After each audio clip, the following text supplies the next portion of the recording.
Hello, you beautiful internet you, and welcome back to another exciting episode of Careful Cantrip, where a group of friends from coast to coast do their absolute best to get lost in dungeons and at times run away from dragons.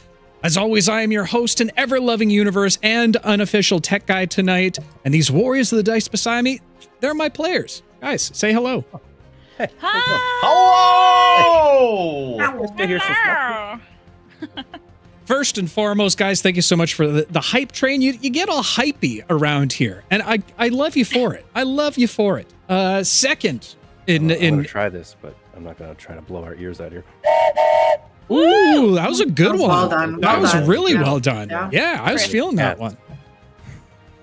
What did you just call him, Chris? No, I said I didn't wake the Chris. cats. Oh, Crisp. Okay, that was a deep cut. That would have been a very, very deep cut that only a few would recognize. As you can see, we have a couple people missing tonight. One you can clearly see on screen. The other you can't whatsoever, because usually they're the behind the scenes and they're making everything work for us. But guess what? You get me again tonight, guys. Ho ho! Buckle up, Buttercup. We're in for a ride tonight. With that said, I'm going to turn over to my buddy Nate so he can take it away for me. Oh, hey, what's up, guys? It's your boy Nate, here to talk again about the cool-ass Patreon that we got. Remember that Patreon that you guys wanted to start for the longest time? Well, we did that, and it's really cool, and there's a bunch of awesome people over there leaving cool comments and interacting with our stuff. We post the latest episode of the Campaign Diaries are live. You might have saw my ad in the Discord. But we kind of go through and break down our thoughts and feelings on the last episode, and we'll do it again for this episode. So you come check it out. Yeah, sometimes I show Moose, by the way. If that's Very, yeah. There's a lot of behind the scenes. We get Jess in her car sometimes. Mm-hmm. So yeah, more of a private look at you guys, but it's a ton of fun, man. Check it out. Follow the links in Discord, and we're doing a lot of cool stuff with moving around tiers and bringing more rewards to you. So go take a look. Raina. Oh, Nate. Oh, wow. I have so many things to talk about tonight, but I'm going to speed run through them. Hold on. I have some very important information. Oh, shit. Okay. The one and only It's Just Average just followed our channel. Unbelievable. Welcome to the Tripper family, my friend. I woke Moose up. Jess, clap. Jess, why aren't you clapping? Thank you. Don't clap. We can't stop. Oh, thank you. Oh, thank you for the tier 1. Appreciate you, Just Average. All right, I apologize. Go ahead, Raina, take it away. Okay, so here we go, people. Buckle up, strap in. We've got a lot of stuff to talk about. First thing that we need to talk about is May 19th. What is May 19th to you? Well, it is the day that Gen Con events go live, and you can get tickets or reserve tickets. I was going to say buy tickets, but most of our events are free. So, I don't know, click a button and put it in your cart and pay $0 for it. Sounds pretty good, right? We've got 4 events this year at Gen Con. You should go to all of them because they're going to be amazing. We have some more confirmed guests for our DM panel. So for our DM Homebrew, Bringing Your Homebrew World to Life panel, we have our lovely DM Dave. We have Dead Aussie Gamer.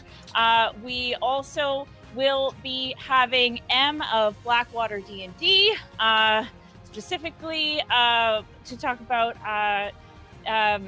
their work on God Killer Oblivion, which is amazing. You should watch it. And we also have Jeremy from 3 Black Halflings and TBD still. Other events. Oh, and Rob's gonna kill me.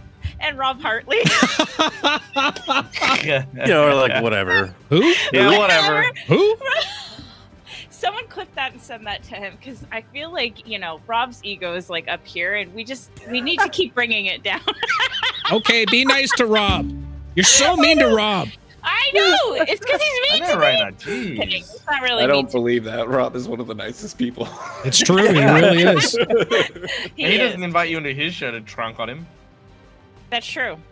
But it was a lot of fun having him on last Wednesday, and he tried to out chaos me, and I won. So Okay, the other thing that we need to talk about is Crit Awards. Crit Awards are coming up, everybody. The May 30th, they're closing. You all asked me to help you with the links this year because the nomination process is a little difficult. You have to provide links to things. So I made a trusty dusty thing. You can find in our Discord. It's pinned to the announcements. If you want help at all finding links to certain things, and we would love to be nominated for anything. Also make sure there's a bunch of community awards. You should nominate people from our community because I am biased. I love you all. Okay, now the best part, reading your comments. Okay. Man, there's no music playing in my ears and it feels like it's a lot more quieter right now. Okay. I can hear music. Well, I can beatbox. I can't. Do. No, it's just me. Do.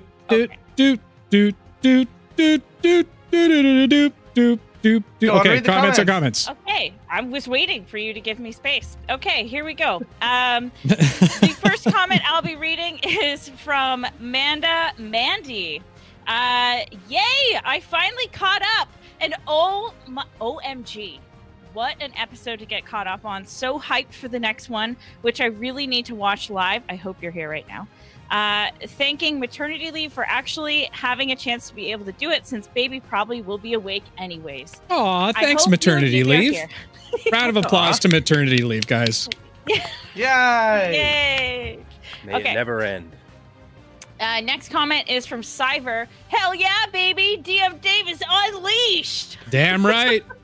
Wait, that was a wholesome episode. Hold on. How? No, he's right. Never mind. Because you had the voice mod. Yeah. Oh, right. Okay, then we have a comment from Cookie Mon Steve. The ever popular assumption, my daughter will become one of the greatest of them all. So in her mother's mind, Dream Warden or more.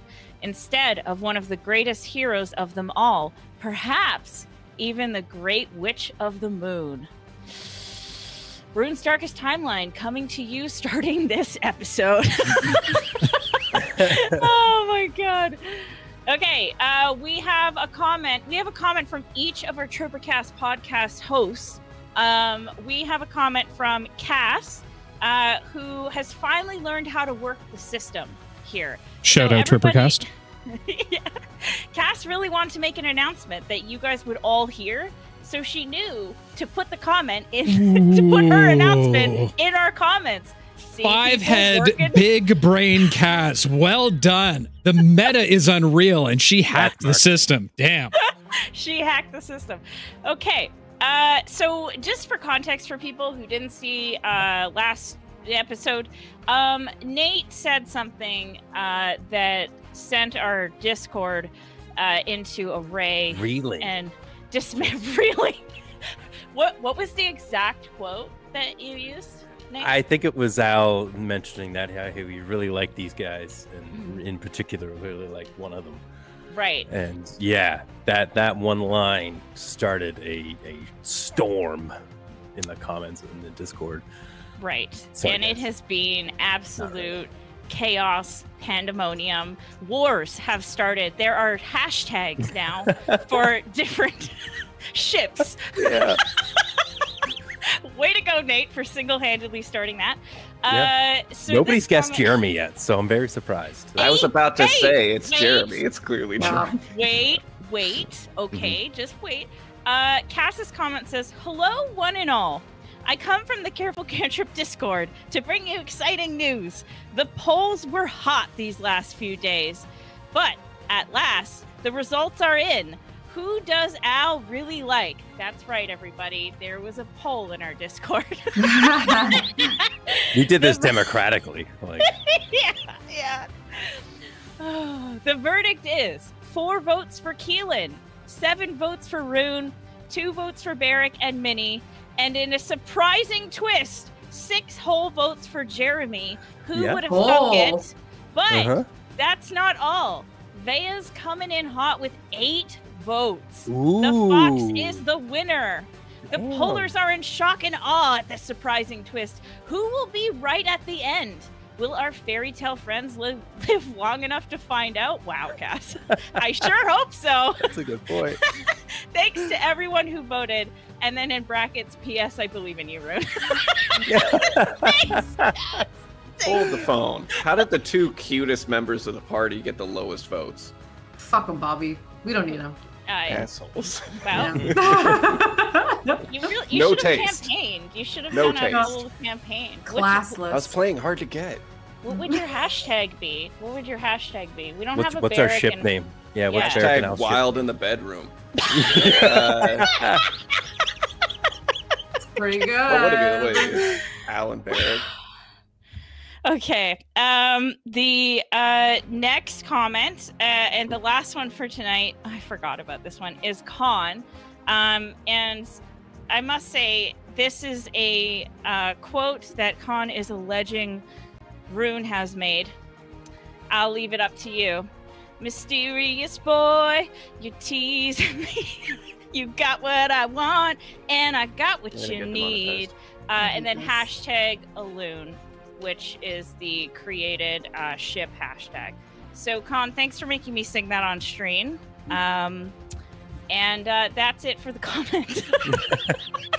Great work. Yeah. So back to you, Dave. Yeah, hold on. My camera just broke. Did So it no one, really? Oh, good. yeah, no one can see me right now. It's awesome.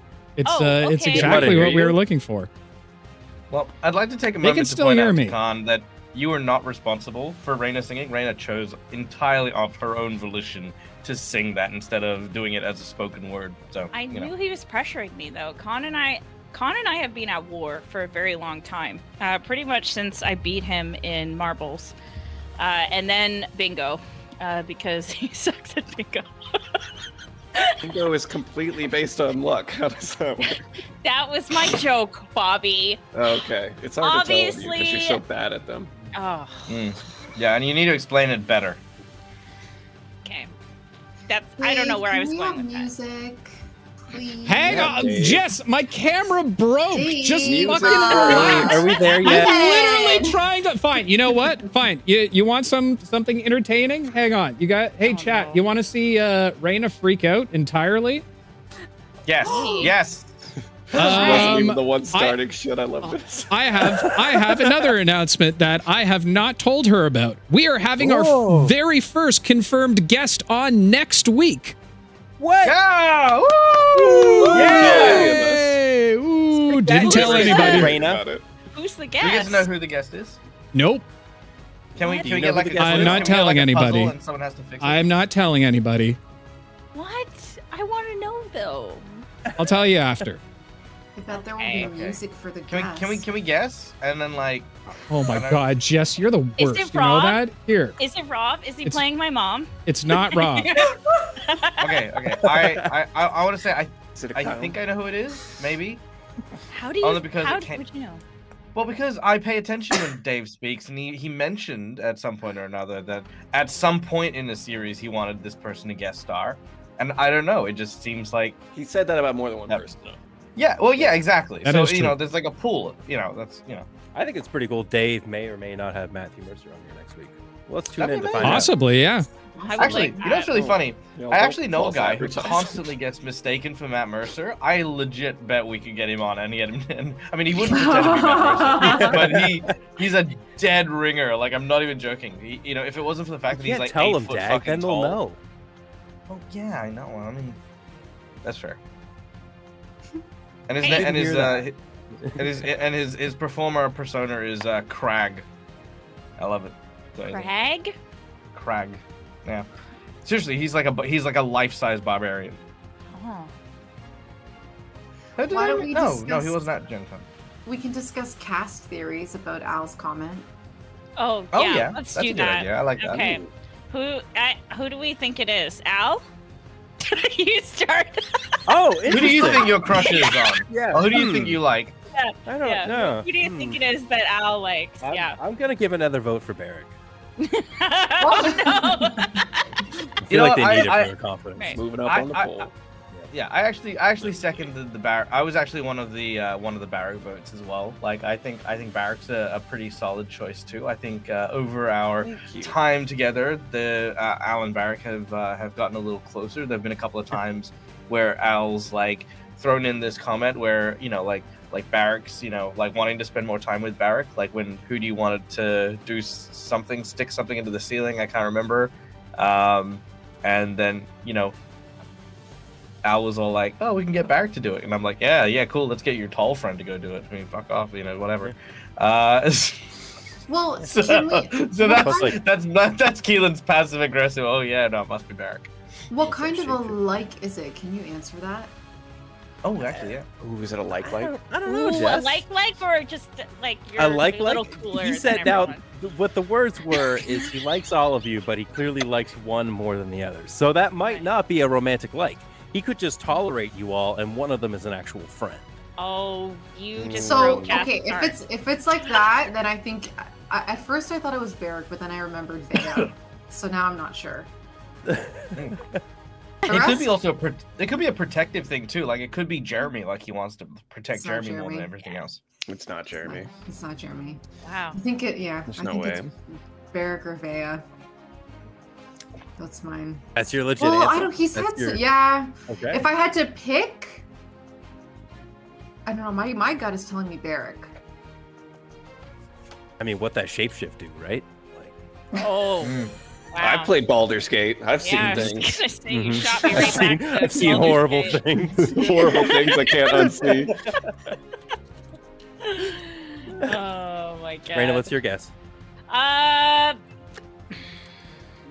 See, I refrained from voting. Boo. I voted Too for bad. everyone though. But I think Well, now you have to vote for okay. one.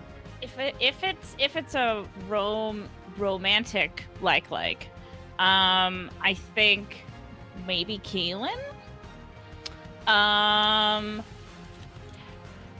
There seemed to be some bromance there, maybe Okay. romance. Like the Maybe hand some on long nights in hand, the mage tent. hand, Yeah. thing I don't see going it. on. You could pick me up and carry me. Yeah, I don't see it. Keelan Sure. picked up Al. But if it's like what Jess was saying, like just like Al tolerates all of us, but there's one that he like connects with better. I think Vea, because he's told Vea the most about himself. That's true. They've had the That's moments very of like true. fighting and little like secret apart from the Yeah. group. And And he's kind of mentoring her a little. Mm-hmm. Mm-hmm. Yeah. Mm-hmm. I can see Bobby? that. Oh, it's me. Right. Full confidence. There's no way it's not. I mean, Okay, I'm back. I think I'm back. Yay! I'm back. Yay! Kind of. We'll see how long this lasts for. It's on the fly movements, people. On the fly movements. Okay, we have wasted way too much time on this. but can we hang spend on. 5 more seconds to appreciate our producer and Yes. how much he shout out does to for Mud. us? Thanks, Yeah, Mud. seriously, thanks, Mud. This wouldn't be happening if you were here. Yeah. Yeah. We're lost without you entirely. Okay, before we get started, again, as always, quick shout out to our sponsors for the campaign, The Great Grimoire, a lovely, lovely group of miniature makers and model makers that you can find on all of your mini platforms, whether they be Patreon, whether it be My Mini Factory, Instagram, wherever you go, you can find them. Some of the best minis out there possible. God, my camera looks terrible. I'm sorry. This is going to be horrible for editing. Not my problem, though. So, without any further ado, players, are you ready? Hey! Yeah. Hell yeah! Yeah, actually not. And trippers, are you ready? Yeah, I guess. Oh no. Wow. He's just so heartbroken. It's fine. Fair enough. And of course we're ready. Let's go. Well, then, without There any we further go. ado, let's go ahead and jump into tonight's episodes.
And we are back, ladies and gentlemen. Hold on. I got to see if the music still works. Please and thank If Vea's not here, who do we ask to go pee? Ooh, that's a really Should have good- thought about it before we left. Keelan. Why? Because I said so and I gotta pee. Also, I see chat. Beck is totally okay. She's fully healthy. Just to dispel any rumors starting. Oh no. Yeah. Chat, can you hear music now? Did I make it work? We Put can your hear. favorite emote in if you can hear music. They got it. They got it. I just wanted to see some emotes.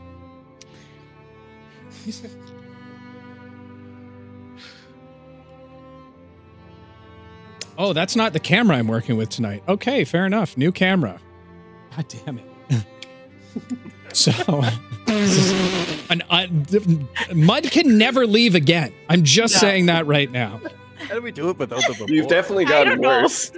I know, it's been so long. I don't know what the fuck I'm doing anymore here. No, it's all good. We're here now. Yep. So, when we last left our heroes. Oh God, I've even screwed this up now. There's so much pressure. Having won the cowardly race against Smoke and her crew, the party found themselves outside the ominous tower of Ginku. Making it past the traps, a commanding voice boomed as the ground itself shook. Stark reminder of the dastardly tales they've all heard growing up. But it seems some truths are stranger than fiction. As stepping from his door, a rather eccentric Ginku warmly greeted the heroes. He seemed strange, but otherwise friendly and pleasant, offering shower snacks, including magical butter and pocket bread. And while most reciprocated with kindness, Vea was of another mindset. Something was clearly bothering her. After inviting Ginku to the Goodnight's rest ceremony and saying their farewells, Keelan inquired what was wrong with Vea. She proceeded to explain that their winning seemed hollow, that she craved more of this life.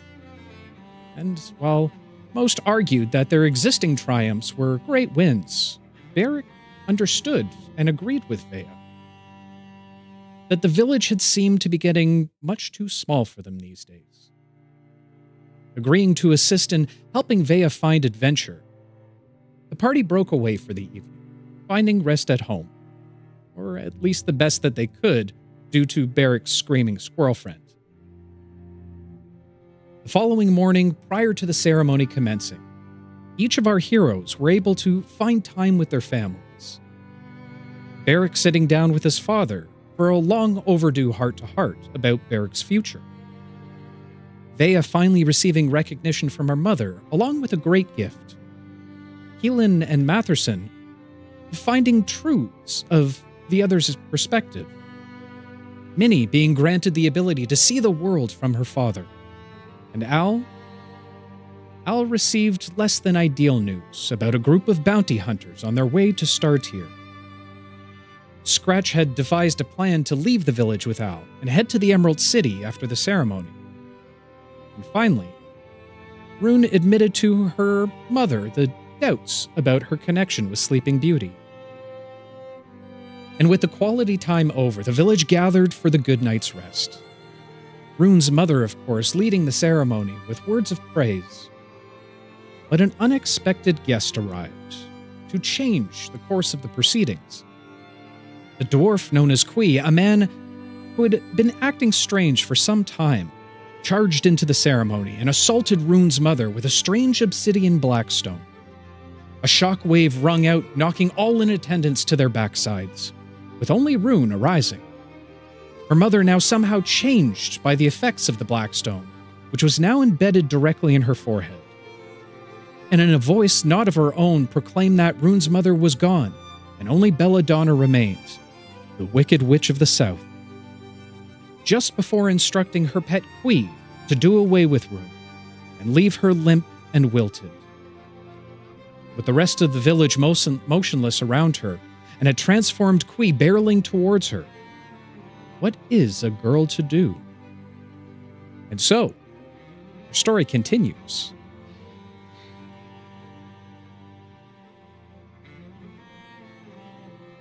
Rune. The winds begin to pick up around you, as you can hear the growls now escaping from the clenched teeth of Qwee. You're still unclear as to what is going on, but you know a threat when you see one. You grip your crescent moon staff tightly and embrace for whatever's to come. May the gods be in your favor tonight. Okay, wow. I need you to roll initiative for me. Great. All by yourself. Bye, Rune. Thanks, Jess. Thanks. Al, if it was Rune that you like the most, now's the time to tell her. You'll tell if it was by how heartbroken he is when they're dead. If he's like, Guys, come on, have a little faith. Have a little faith with me. That's the wrong lyrics, but faith hasn't helped you so far. 14. 14. Yep. It's my favorite number, so maybe that'll help.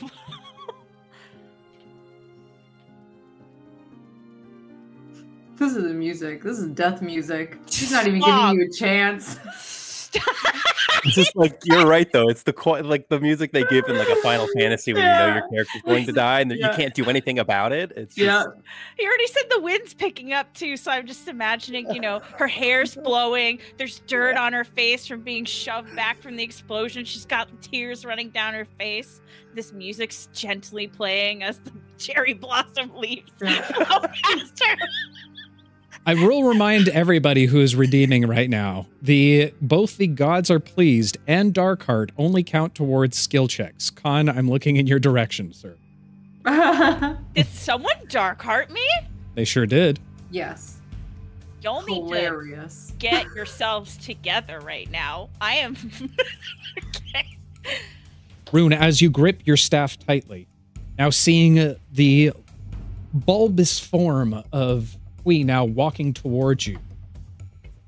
You have the first move. What would you like to do? That's all you need. That's all you need. Fuck! Okay, question. Where is Belladonna / mom? Belladonna is roughly about 50 to 60 feet behind you both. Okay. I did not expect to win initiative. Okay, this is big. This is big. All right. Oh man. Okay, and how close is Qwee to Rune? Sorry, are we up on roll 20? No. Okay. Yeah. How close is Qwee? Qwee is Rune? roughly about 10 feet away from you at this point. 10 feet. All right. So 10 feet is pretty much whatever. He's gonna fuck her up after anyway. So Rune is going to, oh man, she is going to try and go all in.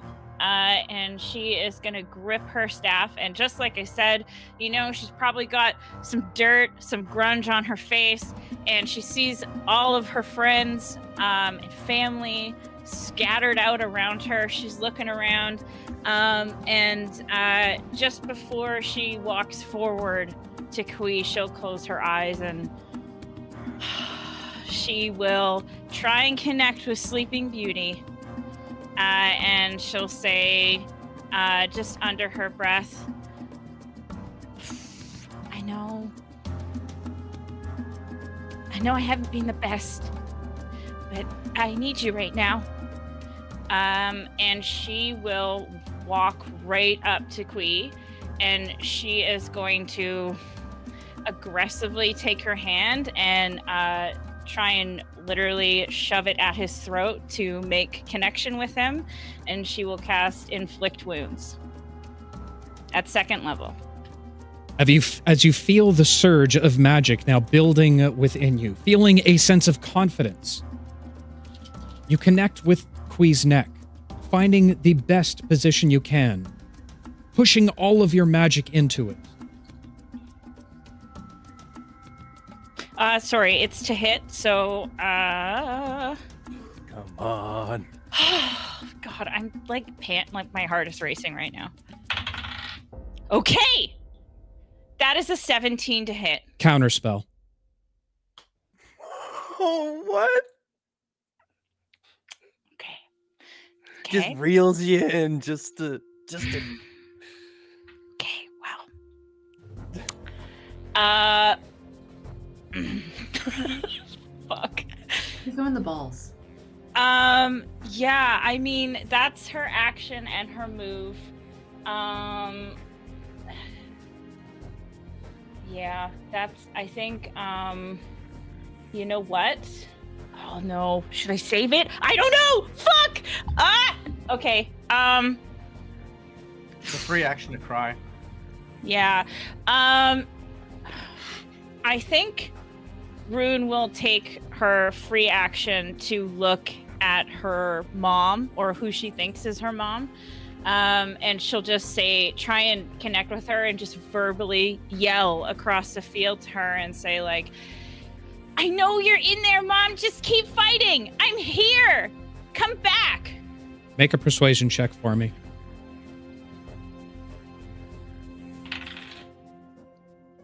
That is an 18. Oh, dag, your dice are working real good for me tonight.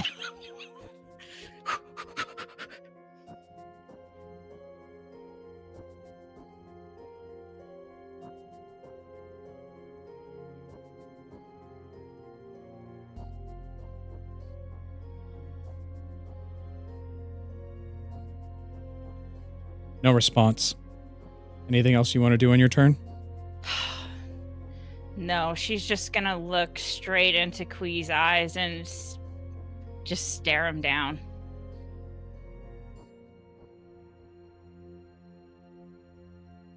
You begin to stare down the dwarf.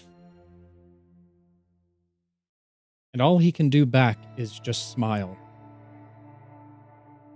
As you feel him grip onto your wrists, his overpowering bulk is easily able to pull it away. I need you to go ahead and make a dexterity saving throw for me.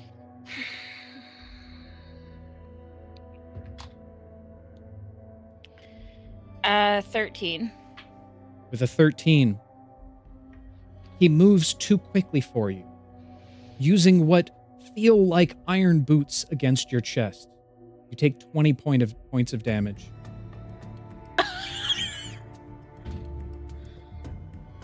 Is that fall damage?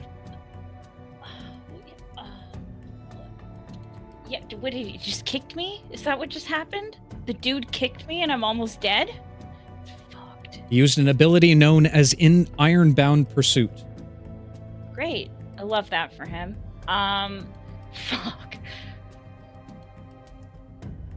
Okay. As you feel yourself be pushed back slightly, immediately feeling a few of your ribs now cracking upon impact. He steadies himself once more, and again smiles. Is that the best you can do? Oh, fuck.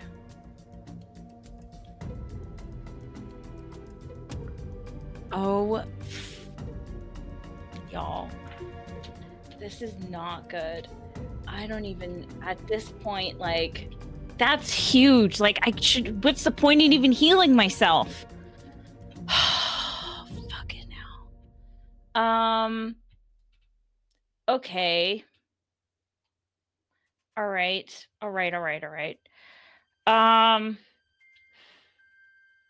I don't know. I guess to give herself a bit of a fighting chance. Fuck y'all. This is so bad! She's going to use her bonus action to Misty Step 30 feet away. She is going to also take her movement to run another 30 feet away. And as she finishes, she's gonna like dig her heel into the ground and kind of do a sliding stop after her 60 feet of movement. And she's gonna whip around and she will cast Moonbeam at Qwee, 2nd level. Okay. Go ahead and make an attack roll for me. It's a Constitution. Oh, right. Moonbeam. Yeah. Okay.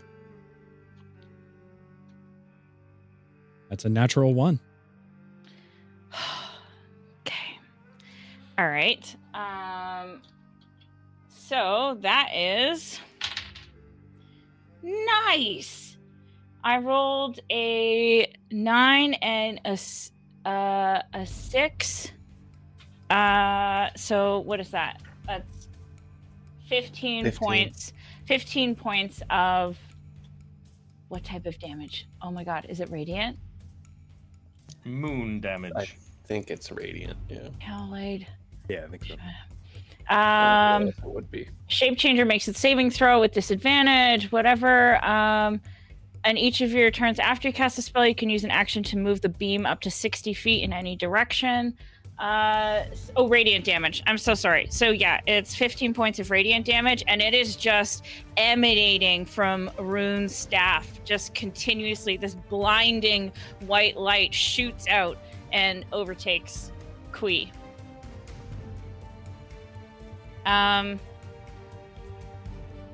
Rune will use her free action again. Oh man. She's gonna think to talk to her mom. She's gonna think her mom told her to talk to Sleeping Beauty. And she's gonna close her eyes and she's gonna say, Sleeping Beauty, if there's any way you can help amplify my voice for my mom to hear so we can wake her up, that would be great. And she's gonna open her eyes and she's gonna look at her mom and just say, Mom, it's me. Help. So you ran towards the direction of your mother? That's the 60 feet that you took? I wouldn't have ran within her 5-foot radius because I'm not 100% sure of that. I'd probably give it about a 15-foot like angle from Qwee. 15 foot from her, I would say.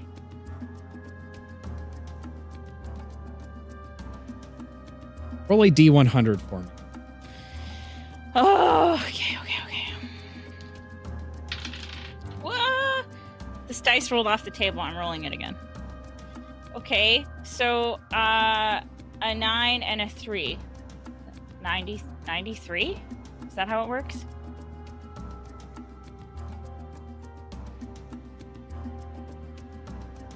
As you call out towards your mother, you see a slight change in her facial expression. Her skin now becoming a little bit more warm once again. The green tinge now fades away slightly. She immediately has a look of shock on her face.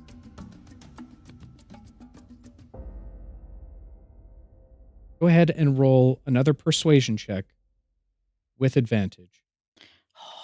Okay. Come on, the rolls have been good. You just gotta just keep doing that.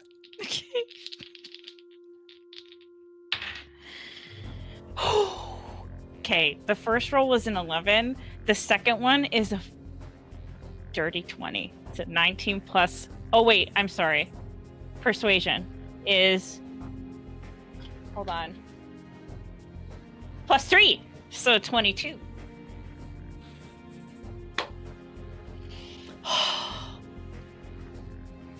You see your mother start to realize the situation. More of the green now fading away down her body, increasing the warmth of her skin once more. Rune, what's happening, Rune? I know. The stone. Try and take it off out of your head or whatever. I don't know. She reaches up to her forehead, grasping onto the stone, trying to pull it out. You see her struggle for a few moments. It's no use. For whatever reason, she can't get it out of her forehead. Some sort of magical barrier seems to be blocking her from getting full access to the stone itself. Fuck. She bends down towards you, putting her hands on the shoulder. Please, please, Rune. You have to take it out for me.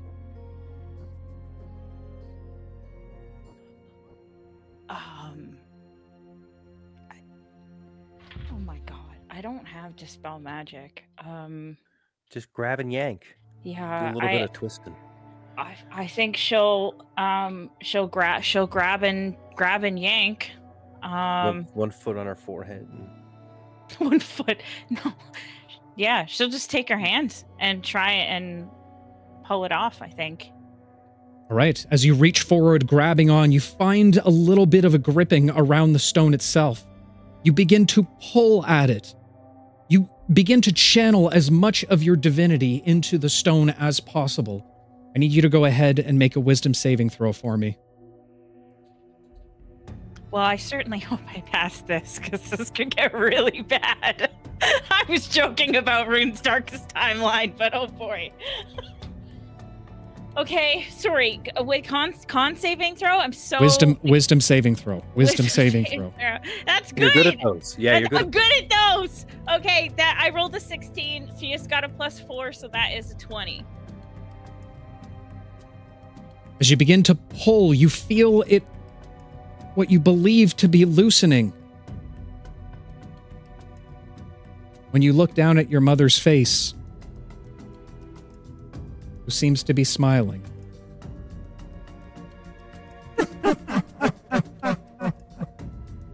Did you really think I'd let her go so easily? As she casts Charm Person.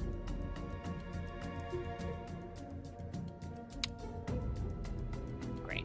Why don't you go play with your little friend again?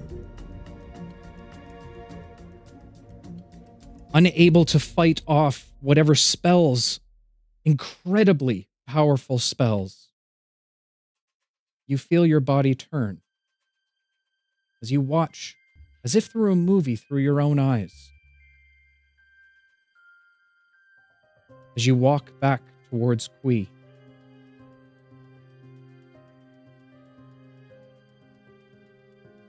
You try with all of your effort to fight it off, but you can't. The spell has taken its hold.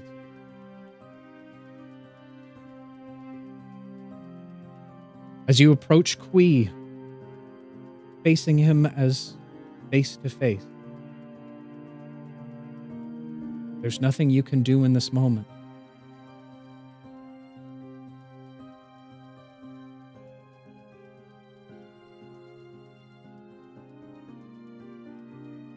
As you watch as one of the town tendrils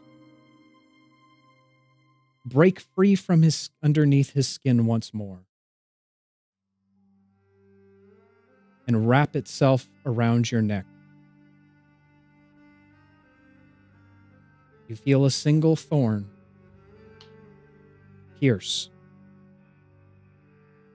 as you take 2 points of damage.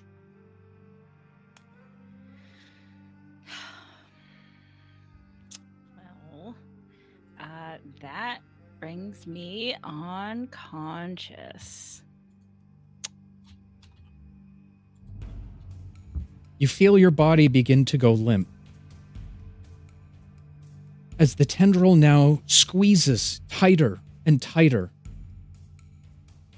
You feel your windpipe crushing underneath the sharp vine. You begin to gasp for a small breathful of air as you flail towards his face the best you can. His eyes, his face whatever will make it stop. But the battle has left you weak.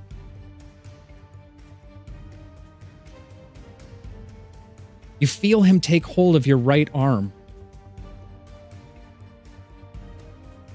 as he squeezes tighter and tighter, feeling more of the thorns now penetrate further and deeper into your neck. One failed death save. As you continue to flail, he grabs onto your arm and squeezes it harshly. You hear a snap as a surge of pain now washes over you. You can no longer move your right arm. 2 failed death saves.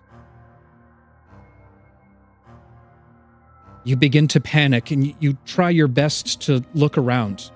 Your oxygen-deprived mind begins to scream for aid.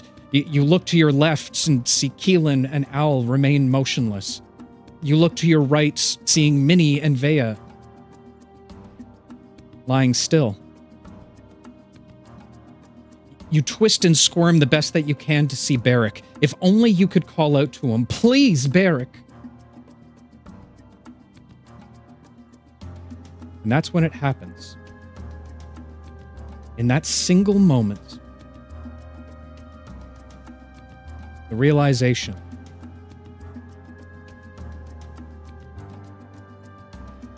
it's over for you, Rune.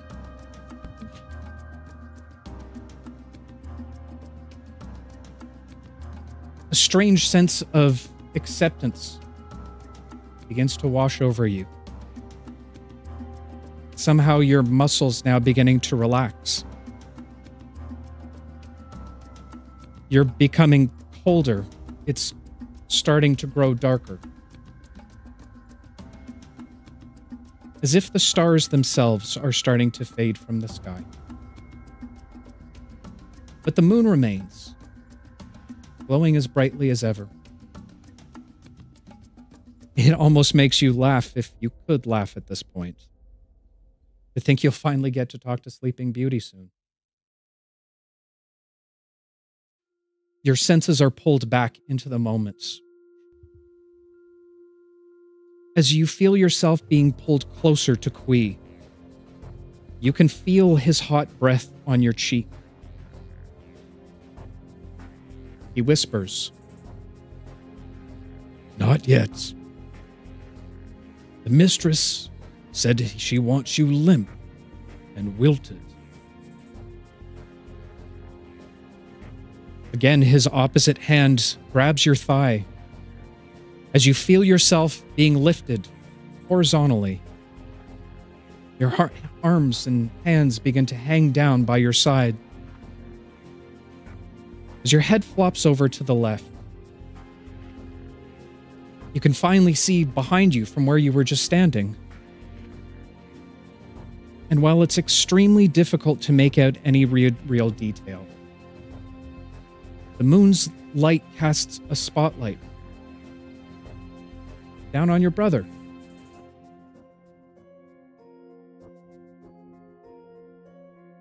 And like many nights before, you were just children. You think to yourself, he looks so goofy when he's sleeping.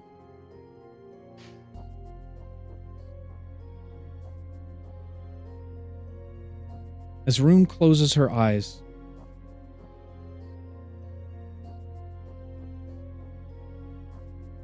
her lips silently motion. "I love you, Bear."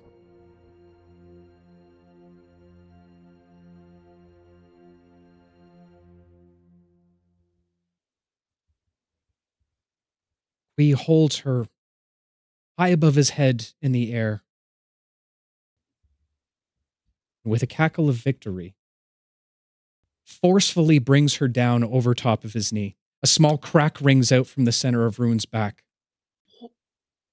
before the body goes completely limp. 3, failed death saves. Okay.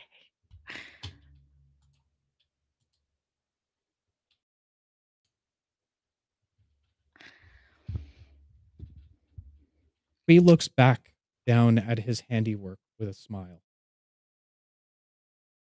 The mistress will be so proud of Qwee. He turns back to Belladonna. She holds her arms out towards him with a loving smile on her face, beckoning him forward. The rage has left him, and all he feels is admiration and love. All he wants to do is worship at her feet. And with a pep in his step, he hurries back towards the mistress.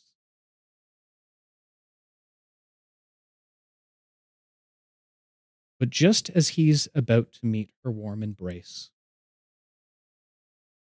her expression changes as she looks over his shoulder. He turns to see. Springing from the broken girl's chest, flecks of magical blue starlight. Like a calm fountain, a column of magic effortlessly rises in the air, before diverging into 5 smaller streams. Streams find their way to the heart of 5 slumbering individuals. Qwee begins to stand protective in front of Belladonna. And as the final flecks of the stream disappear, the 5 individuals begin to stir. Beric, your senses begin to return to you. Opening your eyes, you find yourself flat on your back, staring up at the stars. The last thing you remember is hearing a shattering noise before being thrown backwards. You look to your left and your right and see your friends slowly stirring as well. Slowly, you climb to your feet, and as you find your footing, the scene all hits you at once.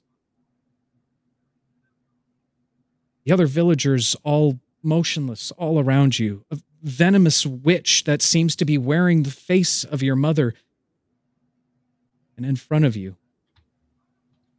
lying broken and bloody. You think to yourself, this can't be real.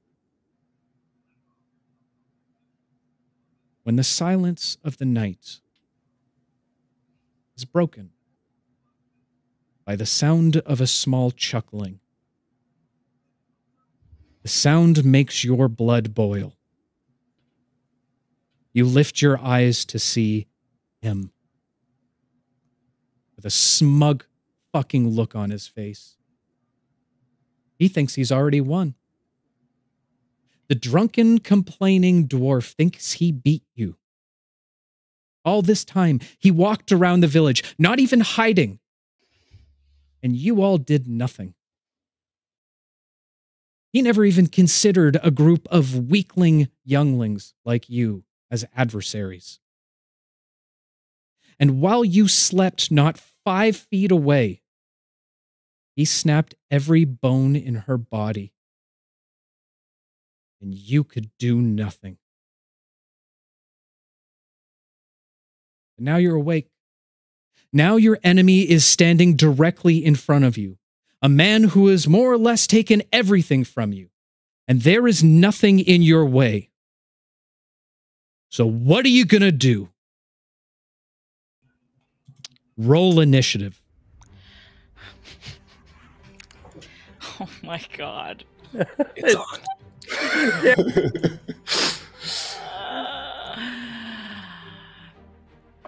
Intensity. 14.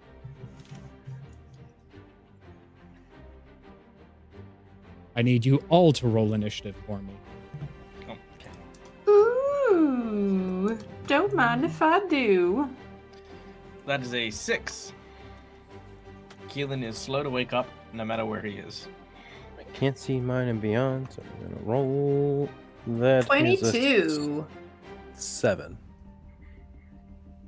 Al, you got 7? 7, yeah. Jessica 22. hate that Rogue my stuff. token isn't there. It's just crumpled on the floor, that's all. Minnie, as you begin to stare around at the scene, unsure what to make of it, you do take one look at Barrick. You take a look at Rune's body laying on the floor and look back towards the man who not but a few hours ago stood in your fields, harvesting whatever your father asked for.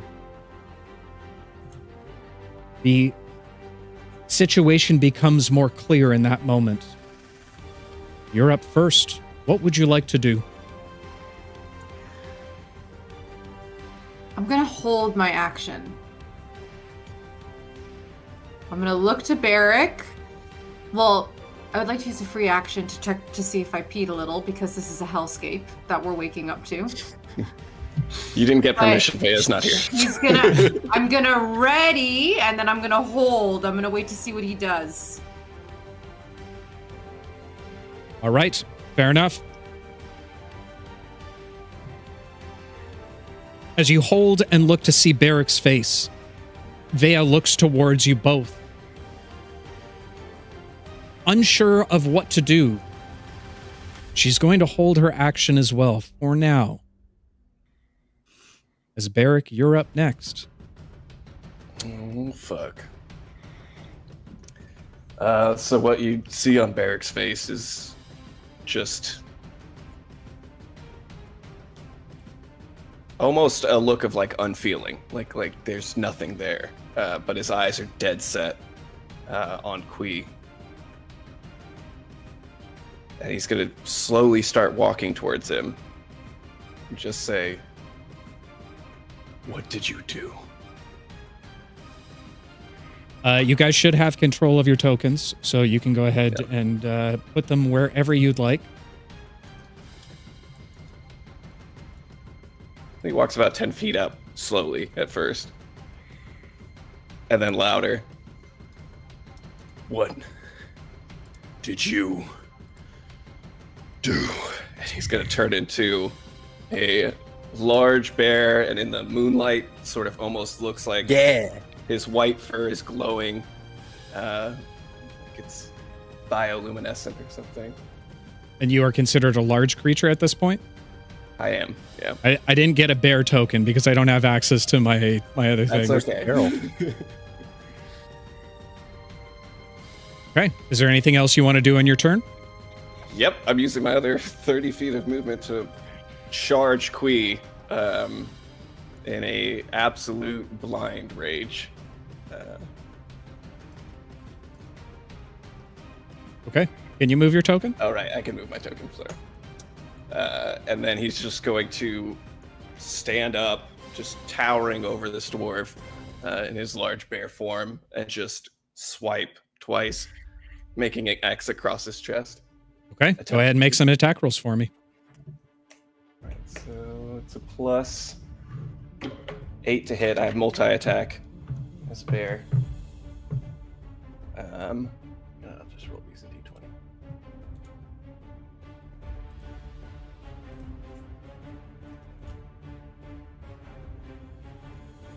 So that is a 14 and a 27. Oh, wait. Damn. Both 16 hit. and a 27. Sorry. Both hit. Go ahead and roll some damage for me. 1d8 plus... No, 2d6 plus 4. Oh, I disappeared again. God damn it. So first one is 13 points of slashing damage. Dave's not here, but I'll write them down. I'm here. I'm here. And 11. So 13 plus 11, 24 total points of slashing 24 damage. points of slashing damage. Okay. Spicy. And he's just snarling, like just inches away from his face. Okay. As you begin with your giant clawed paws to slash into the center of his chest, immediately blood begins to spurt out from the wounds. You watch as a few of the vines now finding their way and acting almost like sutures, trying to cauterize and close the wound as best as possible. Albeit The damage has already been done. The makeshift effort to try and heal him seems to only hold his now shredded chest together. Is there anything else you want to do on your turn? It's movement, action, and bonus. Okay. Minnie, you held your action. What would you like to do? Now seeing Barrick immediately turn into bear form and attack. Genuinely horrified, she's going to take out her bow and kind of like whisper to herself, trying to calm herself down, like, okay, oh my god, fuck. And then she's going to move, what is that, 5, 10, 15, 20, 25 feet over here to try to get a clean shot. And she's going to pull back and try see if she can hit him exactly where Bear tore at him. Okay, that will increase the AC. No, just hit him. Okay. Fair enough. Just hit the motherfucker. Just hit him. Hands quivering in the moment, you find steadiness in your stance as you pull back your bow, ready to let loose. Go ahead and roll an attack for me. 22 to hit. 22 absolutely hits as you watch as it sinks directly into his shoulder. He gets pushed back a little bit from the force of the arrow. Go ahead and roll some damage for me. That is going to be 6 points and then another 5 of sneak. So that's 11. Okay, very good. Very good. Is there anything else you want to do on your turn? Bonus action dodge. Okay. Look at you learning. How to rogue. How to rogue. Wow. Not too bad. Okay, fair enough. Dungeons and Dragons. Trying to ignore the fact that my sister is dead. Seeing her companions now jumping into action, immediately Vea begins to change in front of you almost. Letting go of whatever humanity she has within her. She becomes more feral, more fox-like than you've ever seen her before. Rushing up towards, engaging within the battle, she stops for a moment as she reaches down towards her blades. Her eyes first lock in with Qwee, but the rage has now overcome her. And being the brilliant tactician she is, her eyes shift towards the individual now known as Belladonna. She rushes towards her as she begins to pull out her blade, and just as she's about to reach 5 feet, from nowhere she suddenly remembers of a dark premonition that was once told to her of someone she cared about and having their blood on her blade. She thinks twice and sheaths her blade once again as she pushes her hands out, letting her claws spurt from the edges of her paws. She's going to make 2 claw attacks against Belladonna.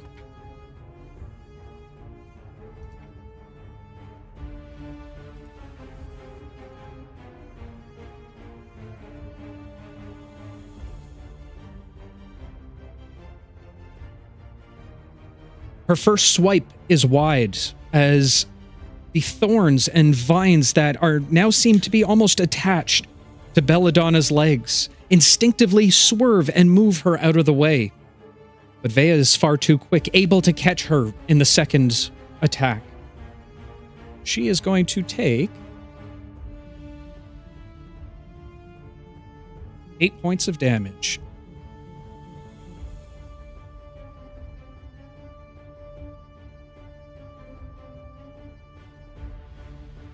And that is going to end her turn. Barrick, you just took yours. As you stand in front of Qwee, now bleeding from multiple contusions and holes within his chest. I need you to go ahead and make a dex saving throw, Barrick. Oakley dokley.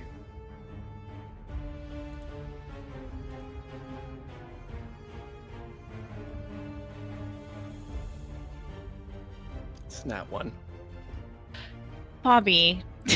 I don't know what to tell you. Pull it together. Okay. I don't know what to tell you. It's not one. I don't want it to be, but it is.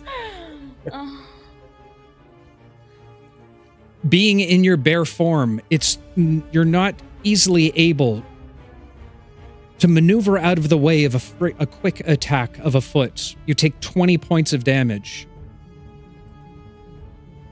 Okay. Oh, and I missed this component. You were also knocked prone. Okay. Great. Gotta make sure I keep my wild shape health in check here. Okay.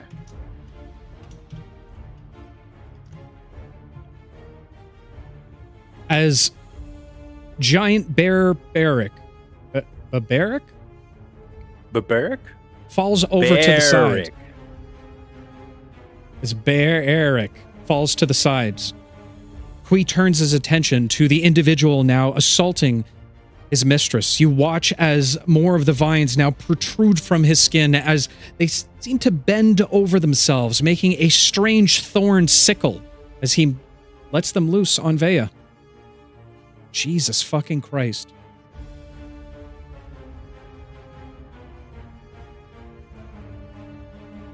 With a sickening slash, Bear, you see the points of the thorns acting like a serrated blade that pulls and rips at the back fur of Vea. You watch as clumps easily are pulled off as blood begins to trickle down her back. Unfortunately, with another natural 20, that is 18 points of damage for Vea. Damn.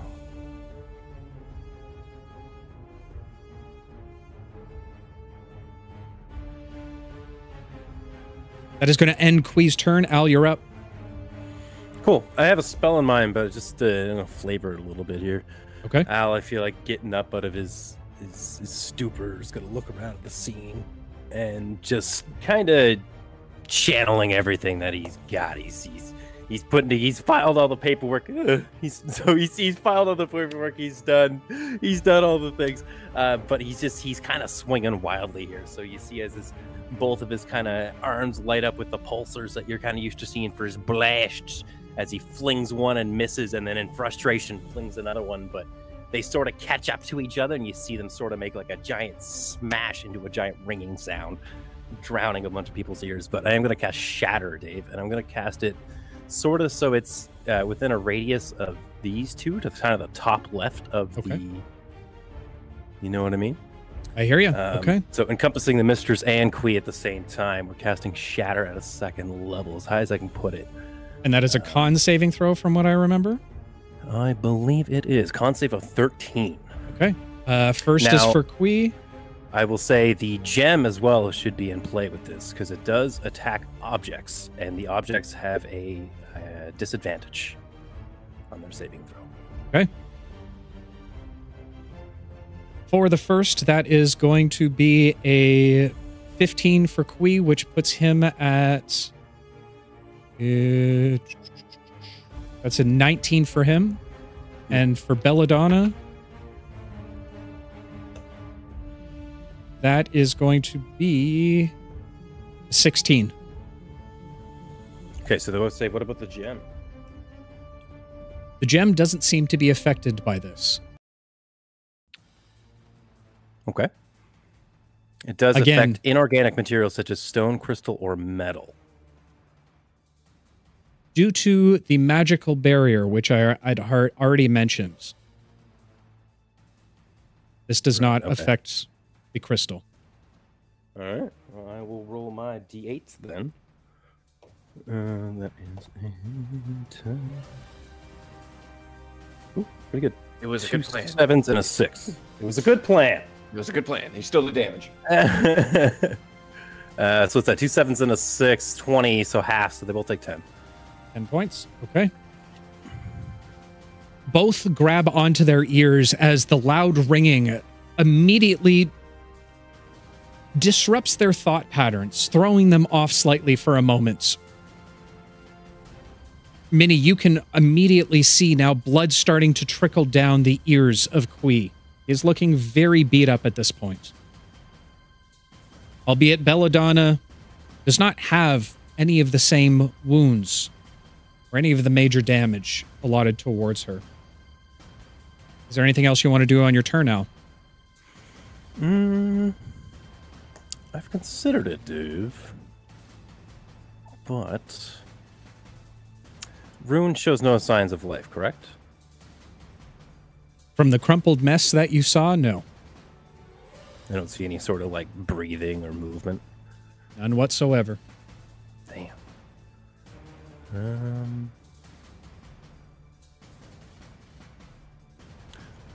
think that'll do it. I'm going to slightly move away from Keelan in case of cone attacks, and that'll do it.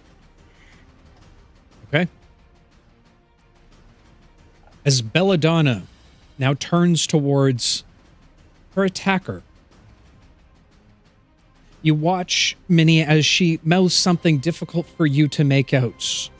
Her hands flourish, and as she does, you see a putrid green magical energy fly from the tips of her fingertips. And Vea needs to go ahead and make a charisma saving throw for me, which is a -1. And with a 6, which would be a 7, that is not going to work for her.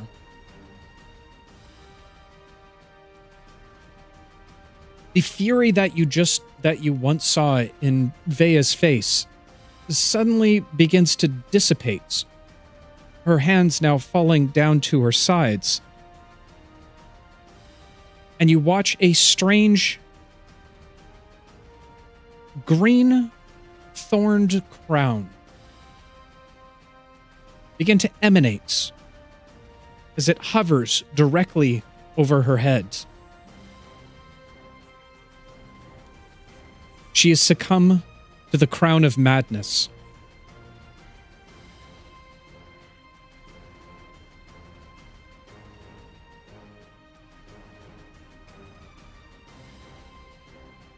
Barrick, you can barely hear it.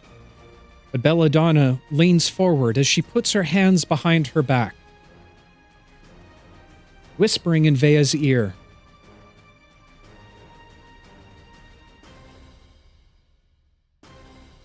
Do your worst.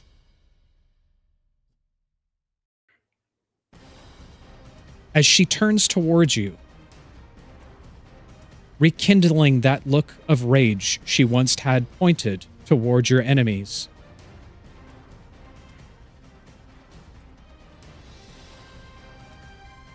That is going to end her turn. Keelan, you're up. What would you like to do? Keelan is very slow to get up. He is in just a overwhelming amount of shock at the events that have transpired.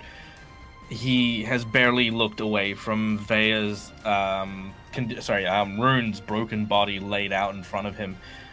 He keeps looking around the crowd to try and find all the family members.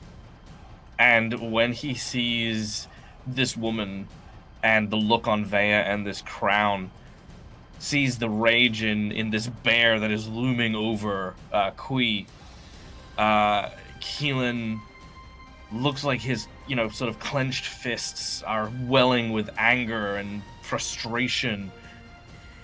But then he takes a deep breath and remembers the words that Matherson said to him and the support his friends gave. And instead of flying into a rage, I would like to maintain that I am going to go into an adrenaline rush and start feeling my heart, feeling my lungs, feeling those breaths into my body. As the first thing I'm going to do is I'm going to sprint across the field after lowering my goggles. And I'm going to try to run over and through... Actually, I'm going to take these off because I can't actually see the map. I'm going to run over and through Vea using my sure-footed stomp in order to try and do a non-lethal unarmed strike against her. Okay. Do I need to count my movement? Because I want to kind of end up there. You have 70, right? I do. Yeah. Good. So I'm going to end up there, and I'm going to make an unarmed strike against Vea at advantage.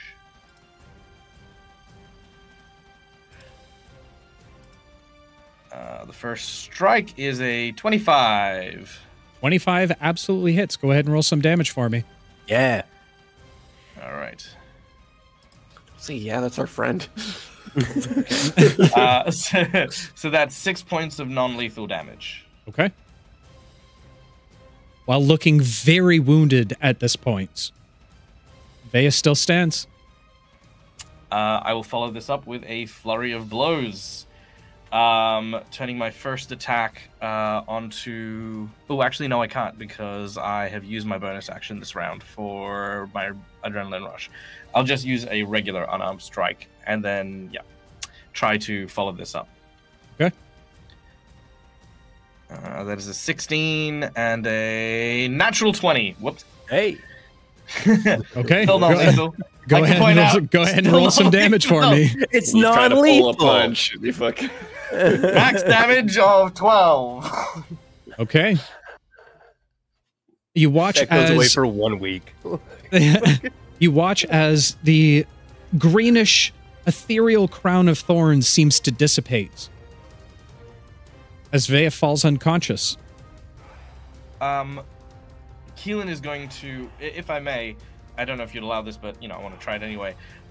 With that first hit as I ran past, I kind of imagine Keelan sort of punching Vea square in the stomach, and as she's sort of, you know, exhaling from that blow, he is then going to sort of hit her in the back of the neck to kind of like knock her unconscious and sort of slump her over one arm.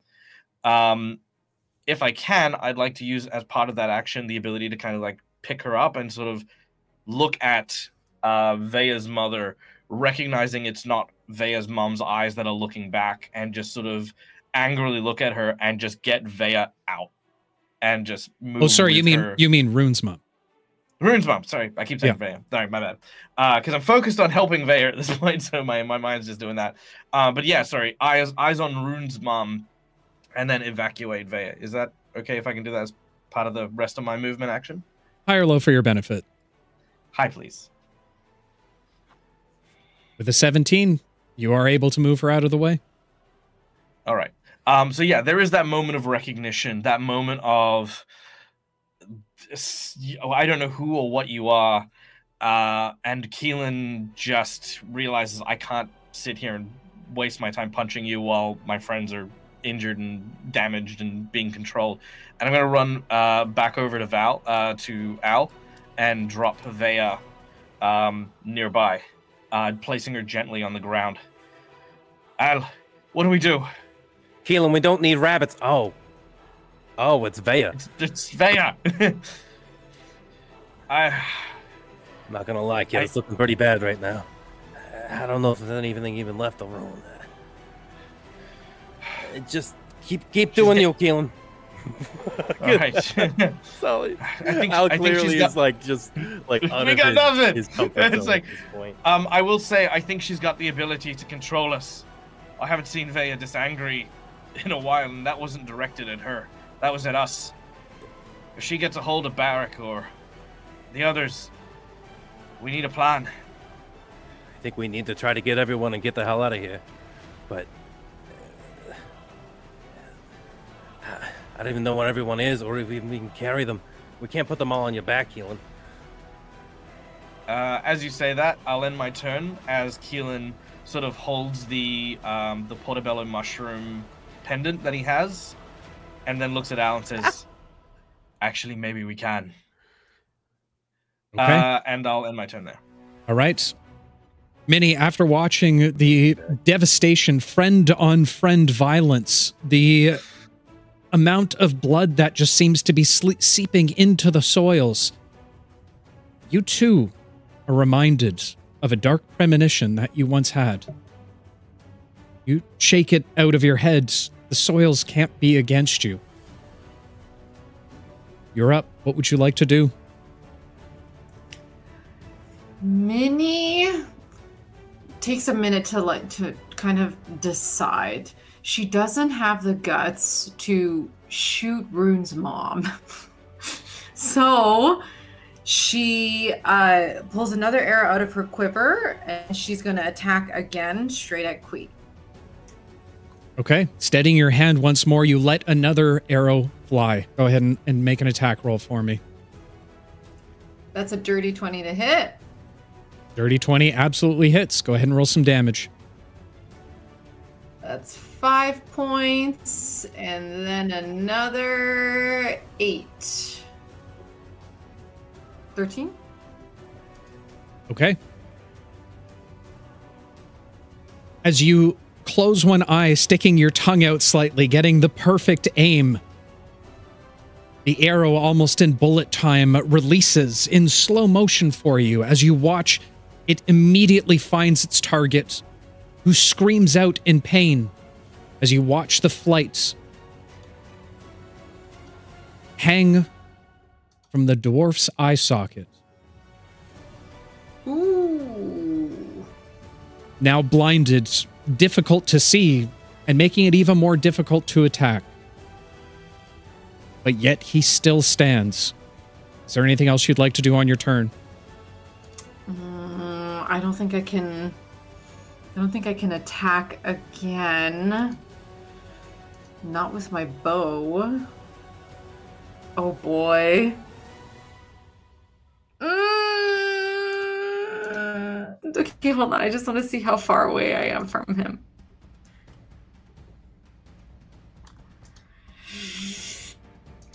Jesus, Jess, you're using the ruler tonight? No. You're using the ruler. You're doing sneak attack damage. Jess is metagaming. She's turning into Neo in front of us. She's starting to believe. Oh no! Once they become too powerful, I can't. She is the one. There in time. I can't get there in time. I'm too slow. So I am going to. I'm gonna move a little closer. She's gonna go 5, 10, 15, 20, 25. Right by Barrick. And then I'm gonna bonus action dodge. Okay, fair enough. Vea is unconscious. Barrick, as you lay prone still in your bare form, you shake it off, letting off a little bit of a bearish growl. What would you like to do? So Qwee, having just been shot in the eye, I like to imagine he kind of like staggers, and as he looks up, the very last, or hopefully last thing he's gonna see is literally just two jaws tightening over his face. And I'm gonna make a bite, or a claw, and then a bite attack. So it's a +8 to hit, and then +11, or +11, +8 respectively. So this will be the +11. 25.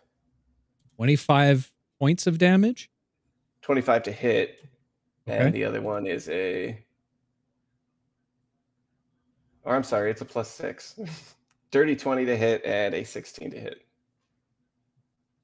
In that case, Barrick, tell us the tale of how you vanquished your mightiest foe. Fuck this guy. So like I said, as he gets shot by Minnie's arrow, he sort of stumbles and then looks up for just a brief second. And that's the very last thing he sees is Barrick's jaws just clamp onto the sides of his head. And he just starts getting ragdoll tossed, slammed into the ground back and forth. And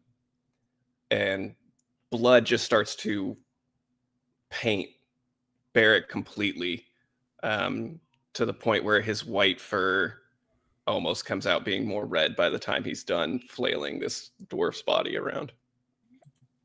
Mauled and torn into pieces. Mauled and torn into pieces. Qwee's body, or the bloody mess that it is, slumps over to the ground. As the rest of you all watch on, now looking up towards Rune's mother. None of you take note of the vines that now seem to be spreading directly underneath your feet. You feel them wrap up around your arms, your legs, as the Wicked Witch screams out, Enough! Your antics have wasted enough of my time. I have better things to do than play with children. For there is still much to do. The coven must be reseeded and spread its roots amongst the emeralds. The followers will awaken again and remember what's rightfully theirs. And you will all watch as your cities burn. Your streets will flow with blood. And the red wind will blow once more.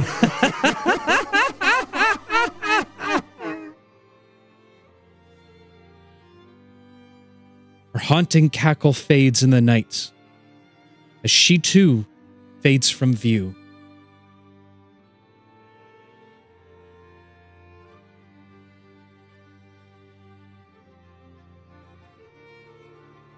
The magical vines lose their grip and flop to the floor as she finally and fully disappears. Al, you take a deep breath to try and compose yourself after your victory. You can see Keelan and Minnie already in motion to assist those in need.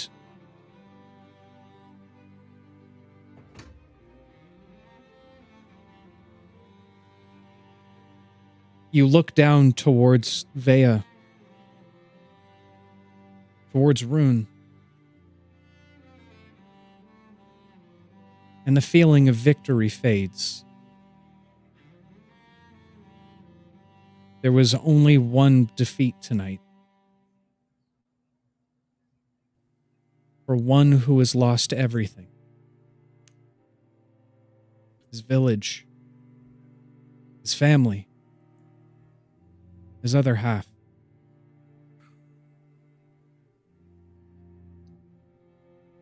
Looking up, you see as Beric reverts from bear form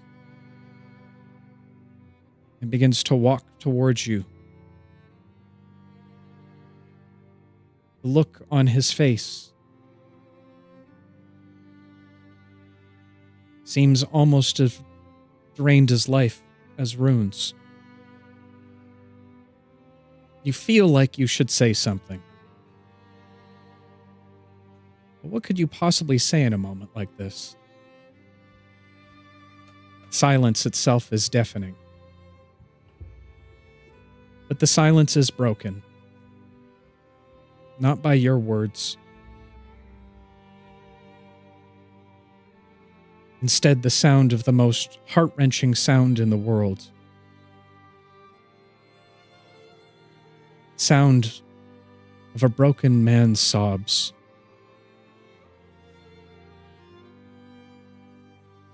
As he falls to his knees in front of his sister's body.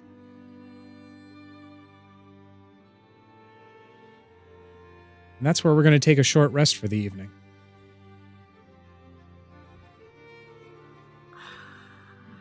I need it. Mm-hmm. Oh, yeah. Okay. Everything's fine. Everything is absolutely fine. I can't wait for Raina to come back with like a new Scrump-like character. Jesus, Jess. Jess, oh my god. What is wrong with you? That's gonna harden from the Greenwood death. Now it's all just like, I can't get attached to any of you people. Yeah, I don't You're have all just feelings corpses anymore. This is going to be super inappropriate to do in-game, so I'm just going to say this now. There's so much of a part of me that wants Keelan just to go to Al and say, don't tell Vea I beat her up. Oh my god. Tell Vea I knocked her out. So, go get your apple juices. Go get your orange juices. Except for Rune. Oh, wow. Enjoying this. I'm sorry. I need everyone else to leave the table. Oh.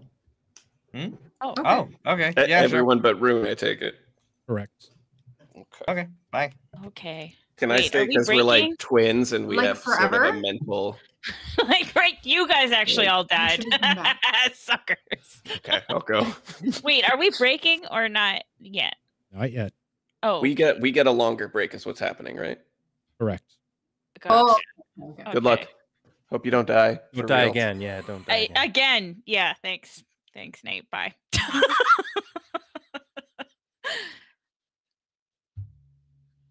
Rune, Hmm.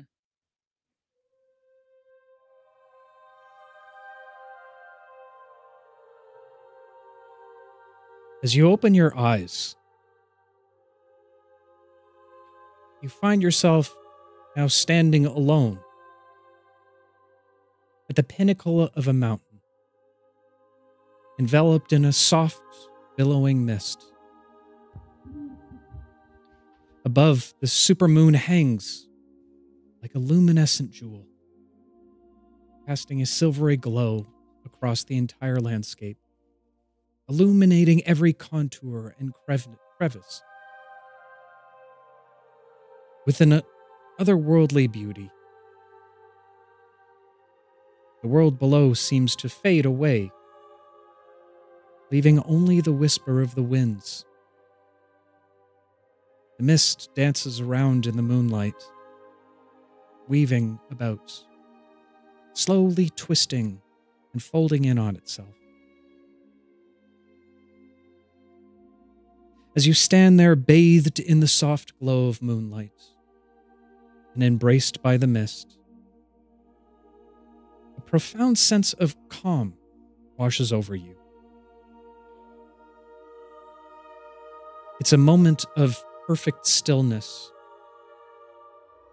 where time seems to stand and suspend, and the worries of the world melts away.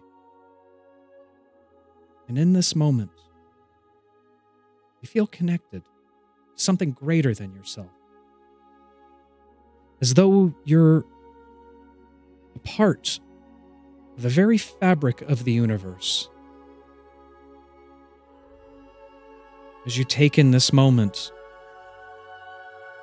an omnipotent voice rings out. Child of light, hear my words. Your path has led you to the veil between life and death, a realm where mortal souls dare not tread. Your devotion has been noted, your service acknowledged, and now your journey ends. The stars themselves begin to float down from the night sky. They slowly spiral around the mountain before finding a resting place on a rocky shelf in front of you. They seem so much smaller this close up. They begin to gather and take shape into a cosmic silhouette, swirling and stretching before they solidify themselves in a single form. And while any other day, this mind-bending display would surely terrify any living soul, the connection you feel grows stronger as you stare at the infinity of the celestial Dreamweaver. The figure reaches forward with a hand. It's time to go.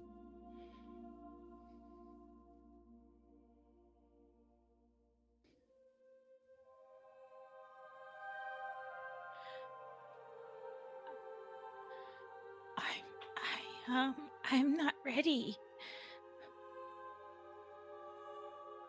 Not to worry, child. Those who give praise to the sleeping beauty are not thrown to the Underkingdom. Their job is amongst the stars, to assist in weaving the threads of fate How could you not be ready to join us?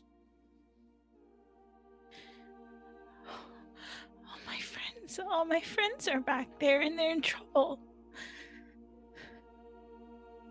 I need to help them.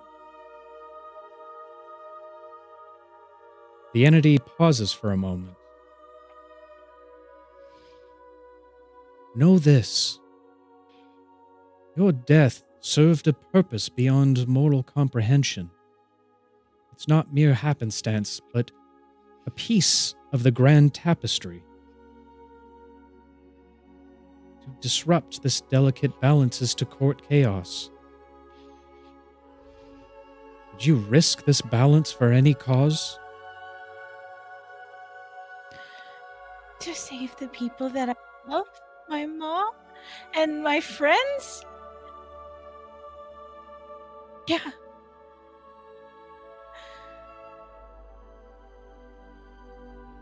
The faith, or the love that you hold, burns brightly.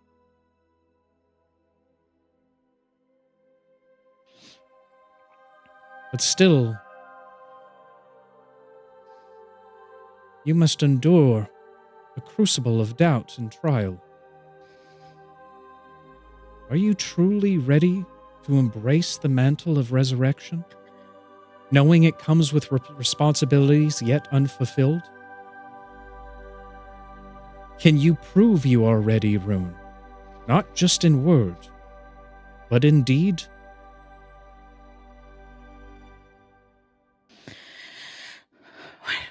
Whatever it takes.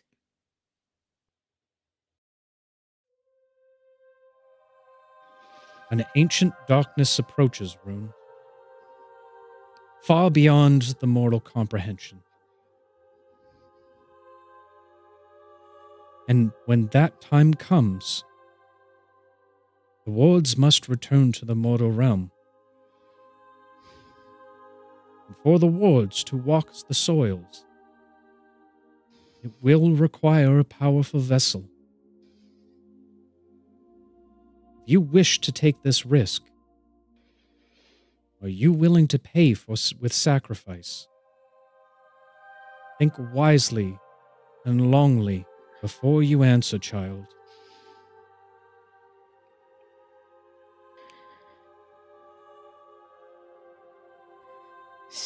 So I would be a vessel. That's what you're saying? It was written within the stars themselves, Rune, that you held greater purpose, that you could be the greatest of us all.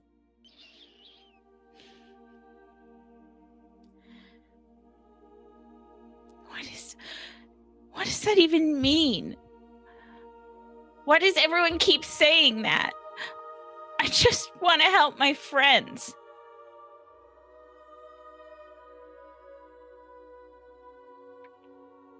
And this is your wish.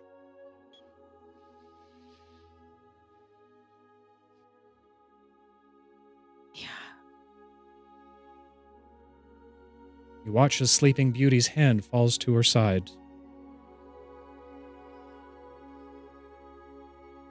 As she turns to look at the supermoon behind her.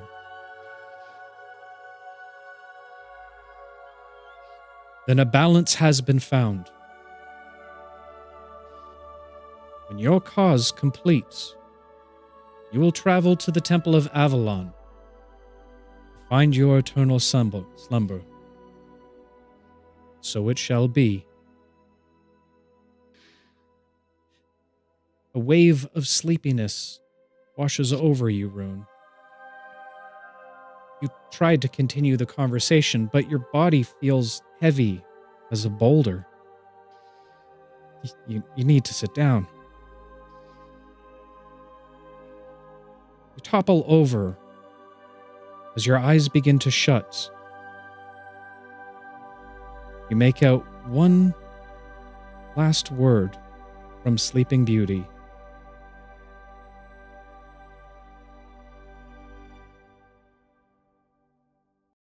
We will be one. As once again the world goes dark. And that's where we're going to take a short rest.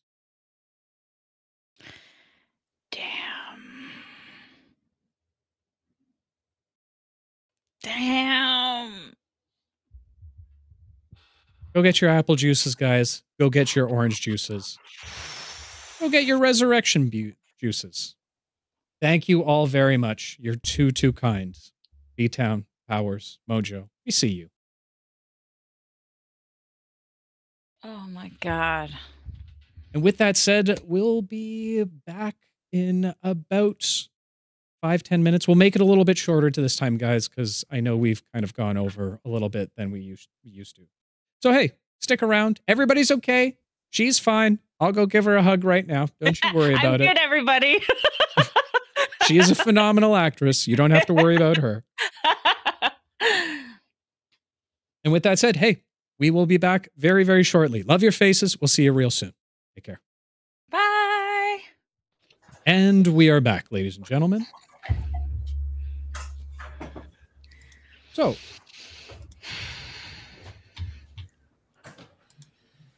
sure this works again. Oh, I think I messed it up. Hold on. God, I'm so good at technology, guys. Holding on. Hey, why are you scowling so hard? I'm worried if I come back, more people are going to die. Right, this was absolutely all your fault, and I'm holding you accountable for everything that just happened. Okay. 100%. I'll just stay here. Also, thank you all very, very much for the hype train. We appreciate you very, very much. Thank you. You do indeed.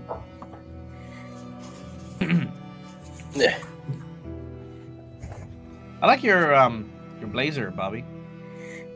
Thanks. Very cool one. Wait, So- is that Ryan Reynolds? No, it's Bobby, but he's wearing a shirt. I would like that to know if think my Ryan Reynolds sister would is wear. dead. Can we get Thank you. I appreciate the compliment.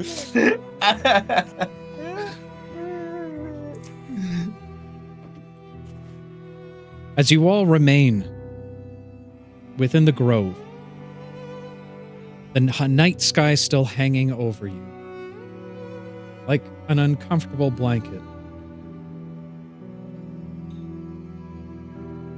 Only 5 remain. The villagers still all remain motionless.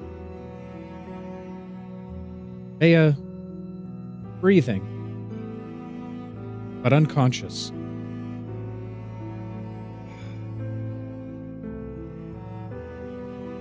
And while down on your knees, trying to grasp the situation,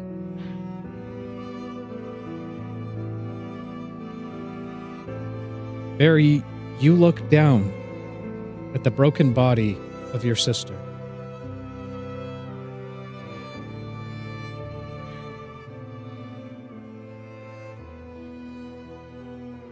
You can't tell if anyone else is talking. There seems to be a ringing in your ear.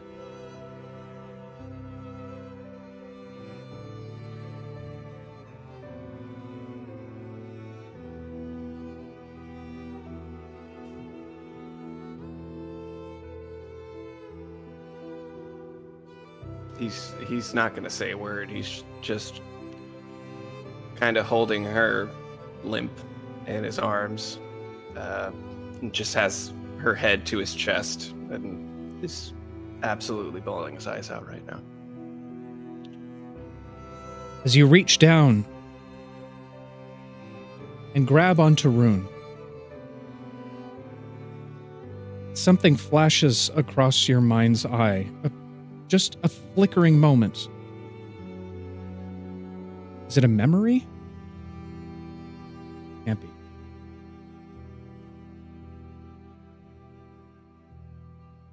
For the rest of the group, you continue to hear the sobs of Barrick as you all watch on. Anything any of you would like to do? Minnie will,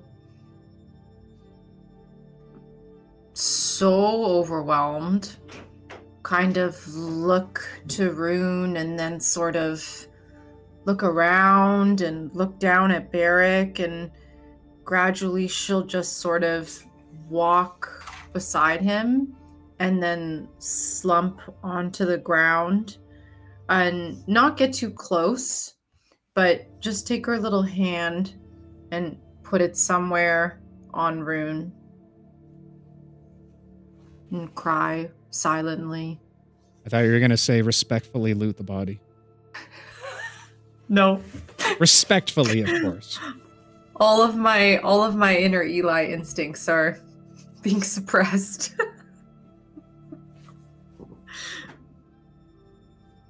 Al, Elin? I think Al feeling kind of useless in this situation when it comes to Barrick and what's left of Rune on the floor. I think he's going to... He has one instinct that is very strong, to just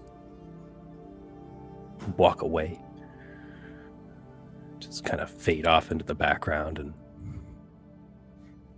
but he sees Vea sort of sitting there unconscious, figures that's one thing he could sort of help with, so kind of looks to Keelan, motions to Vea, kind of helps sort of sit her up, and like they've done after training sessions, gives her the light little smack, smack, smack, smack, trying to get some response out of her. Okay. Go ahead and make a medicine check for me, Nate. Sure. We have a +0. His medicine is backhands, so 19 we rolled, though. 19. As you pat and rub the back of Vea, you feel her take a deep breath in. While she doesn't open her eyes just yet, the strangest thing occurs. She snuggles up to you a little bit. I was gonna look to Keelan. She's like, all right, come on, let's get her up. Sort of try to sort of secure her to Keelan's person. Keelan will stoop down on one knee and sort of offer his shoulder to Vea, kind of placing it around and holding her upright. With a medicine check, she is fully stabilized, but she is still unconscious. She's still at 0 hit points. Yeah. Oh, okay, yeah. I'll carry her then. Yeah, I'll just sort of scoop her up and hold her in my arms. Still in shock, Keelan will turn to Al and say, This can't be real, can it? Unfortunately, Keelan, I don't think we're in a weird mushroom kingdom this time. I think it's... You remember the crone? I just keep thinking back to it. They said something was coming. I'm guessing this is it, right? But this can't be it. I mean, can't you do something, with your magics and stuff? I mean, I know that Rune was the one who could do all the healing stuff, but there's got to be something you can do. I don't think it's in the writing, kid. I haven't got that far yet. Like, I can shoot holes, I can blow stuff up. I can't put life back into people. It's... If I knew how to do that, I wouldn't be here, Keelan. But I mean, it can't be over. It can't just be that. I mean, what about Ginku? Maybe he could do something. Maybe if we brought Rune up there, maybe there's something that he could do. You might be onto something there. I think if anybody in this town, it kind of might be our best bet. I don't know if you're going to be able to get Barrick to move her, though. I don't even know if we should move her. We can't sit and do nothing. How about... Here, put Vea down. I'm going to kind of bring Keelan over. I'll set Vea up to next to the softest thing I could find. Hay barrels, something like that. Be like, you got to run, Keelan. Go to the tower. Try to see if you can get Ginku to come down here. Maybe he can make some sense out of it all. Hell, maybe he knows how to get Rune back on their feet. If it's even a possibility. Taking a few moments, Keelan will put down Vea and nod. He'll look towards Barrick and almost as if he wants to say something, but it gets choked up in his throat. He pulls down his goggles and will run faster than he's ever run before. So fast his feet barely touch the grass beneath him as he is running like a bat out of hell towards Genku's tower. As you look over to Barrick, putting your goggles down, about to take your first step, you hear Barrick say something.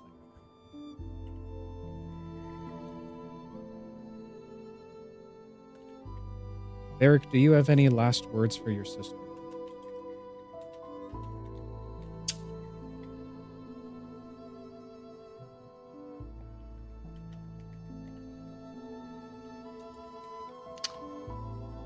I don't think I can go on without you.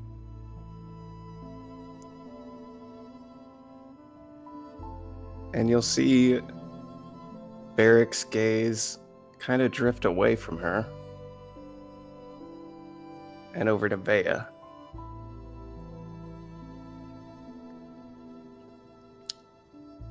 As he grabs her sword and unsheaths it,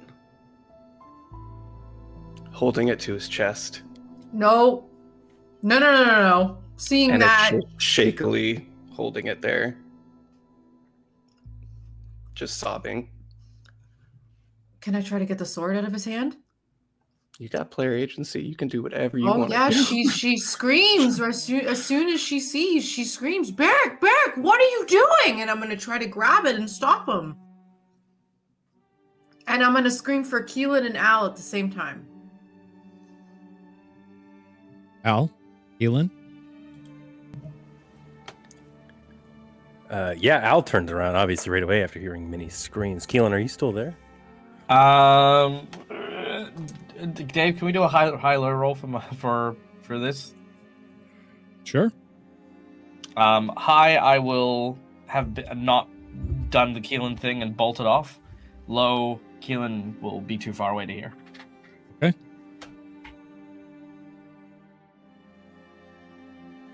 Keelan's too far away? Okay. Al. Al's seeing that. Sorry, what do you need, Dave? If you're going to try and assist Minnie, we'll do an opposing grapple check. Okay. Yeah, that works. So you can assist, giving Minnie advantage, or you can roll independently. Which would you like to do? Yeah, no, I'm going to assist by giving Minnie advantage, but I'd also at the same time, as I'm kind of coming in to help Minnie stop this, I'm going to transfer a portion of my genie magic and give them guidance. Okay. So, Minnie, please roll with strength and add a d4. With advantage as well. With advantage. Okay. And Barrick, go ahead and make a strength check for me. Okay, let me do the second athletics. Ooh, nat 20. Ooh, plus a d4? Plus the d4 is going to be even more. Yeah. Hold on. There's the d4. 23. Yeah, suck it, Barrick. We care for you. Barrick rolled a 10.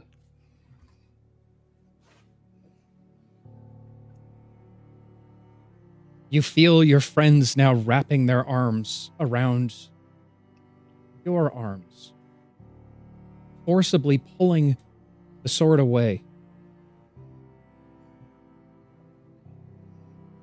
You Minnie feel screams as at him. Sorry, I thought Minnie screams at him. What are you doing?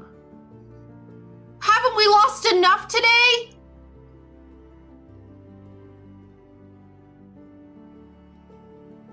She throws the sword to the side and stares at him. Rune would be so upset.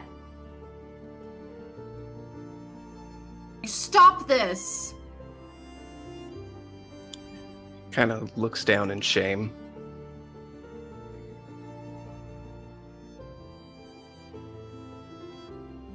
as you all take in the moment, you hear a very soft voice. Avea.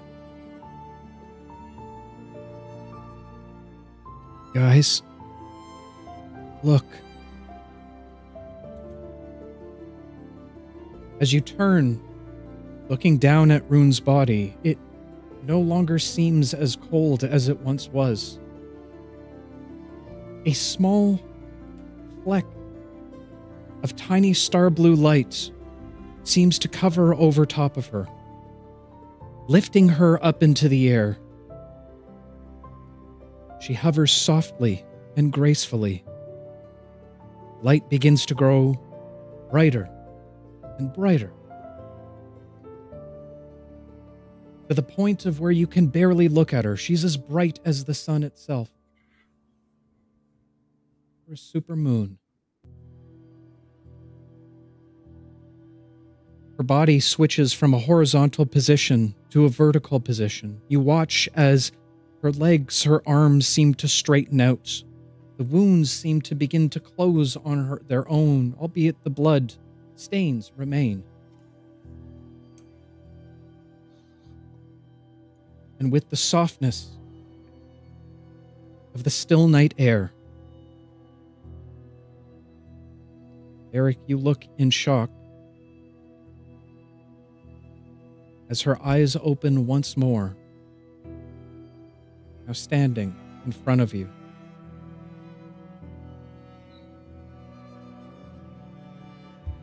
Rune? She's looking around. She's kind of disoriented from her last experience to right now. Rune, all you can remember is the pain. And then darkness. And a promise made. Looking around, you still see all of the village unconscious. Your mother now gone. And the mangled body of Qwee, not but 50 feet away from you. She'll just look at Eric and, where's Mom?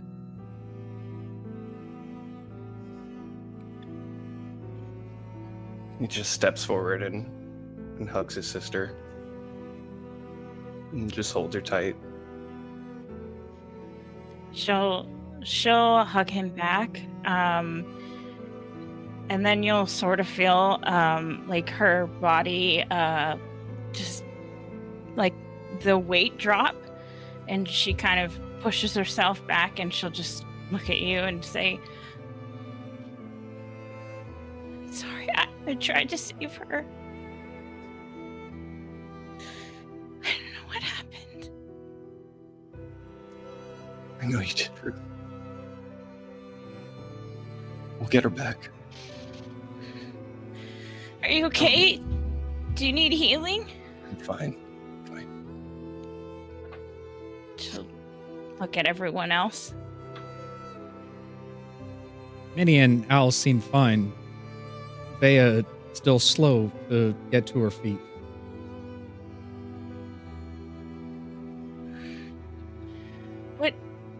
What happened? Well, looks like Sleeping Beauty finally came through. You a Starlight, Rune.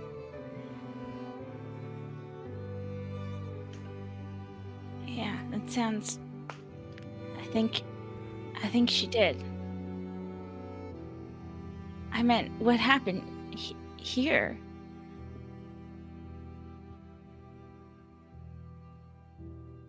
When I woke up, everyone else stayed asleep. And then there was your mom, but not really your mom, with that creepy voice and that awful stone. Yeah. And that Qwee guy.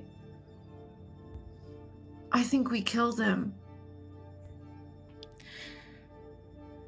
Yeah. She looks over at Qwee's body. You guys were all asleep, and it was just me, and something happened to Mom, Belladonna, the Wicked Witch of the South. I don't know. Qwee came out of nowhere and put a stone on her, and then she said that Mom is no more. And I tried to talk to her, but I don't know, I think she hurt me, but then it was just that evil witch. Where is she? Where did she go? She disappeared. She just vanished. After we killed Qwee. Said something about rebuilding a covenant. Oh, yeah. And the Red Winds? I forgot how she said it, but it sounds like there's people already here that might be waiting for her return. She said that cities would burn. She already did one of them.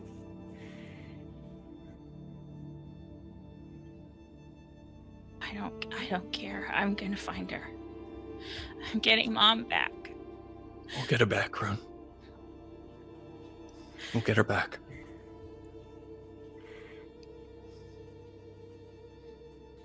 I sent Keelan to go get the wizard. Thought we might need him to help you, Rune, but now I guess maybe you can help wake everyone else up. I mean,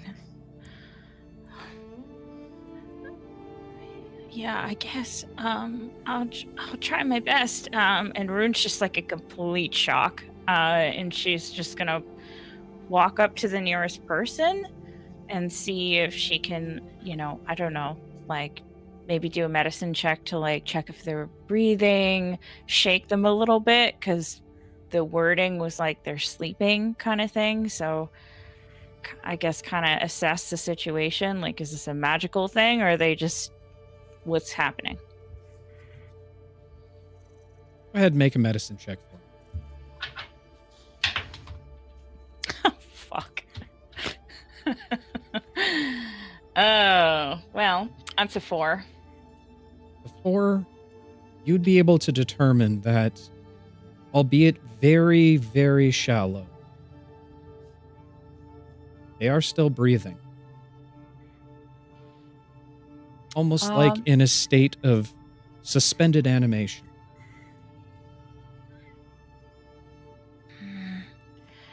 I don't know. This seems... I'm not too sure. She's going to... just to see, she will cast... she'll take a first level Cure Wound spell on the person in front of her, and she'll put her hands on their forehead. Resting your hand, one hand on their forehead, the other on their chest, you close your eyes and try and remember the connection that you felt on the mountain. And it comes easier now. as your hands begin to glow. Keelan. As at the speed of lights, you rush through the town. Your mind still reels from everything that's happened.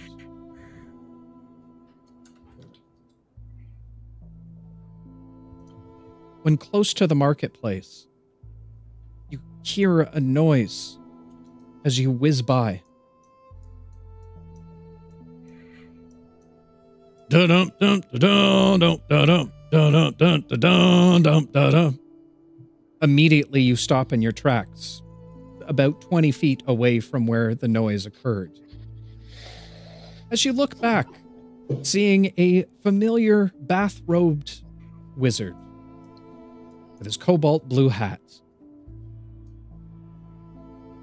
He carries, as usual, a few potions of a golden amber, albeit they seem situated in what you could only determine out of game as a 6-pack. Oh, ho, ho, ho, ho. Settle down there, boy. Settle down. Keelan, as he takes off his goggles, his eyes have basically just been flooded with tears as he has these swollen eyelids as he is just rambling for the first few seconds. Oh, hang on. Does the party suck? Are you crying because the party sucks?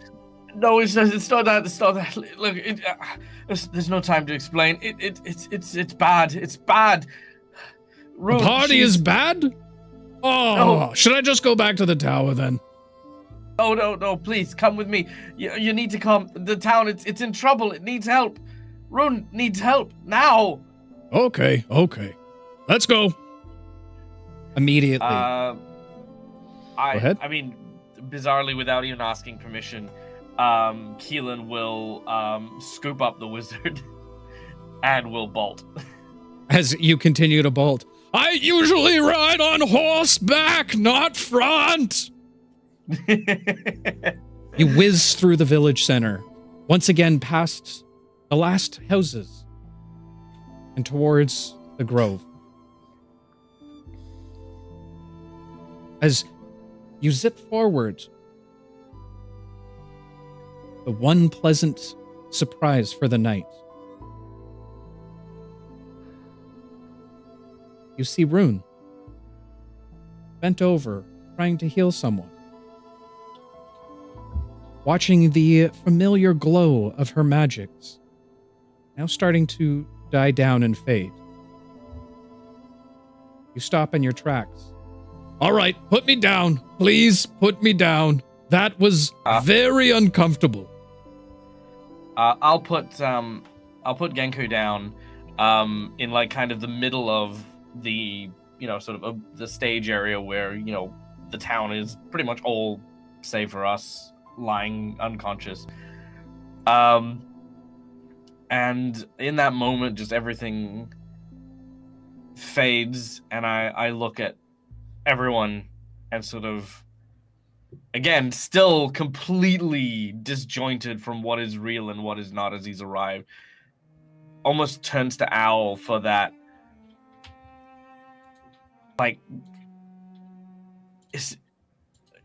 is what I'll have to fill you in later, Keelan.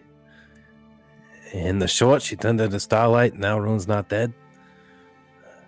But hey, looks like we didn't lose as much as we thought. I see you brought the wizard. Hello, Ginku. Yeah. Oh, hey, pal. So, I finally decide to come to a party for the village. And I realize now that you start this early, everybody's all drunk already. I mean, I can catch up, but I don't think I can go do as well as them. Oh, hey, Minnie. Hi, Ginku. I don't think they're drunk. Something really bad happened here, and we need your help. Okay, this is getting a little weird. Can someone please explain to me what is happening right Rune?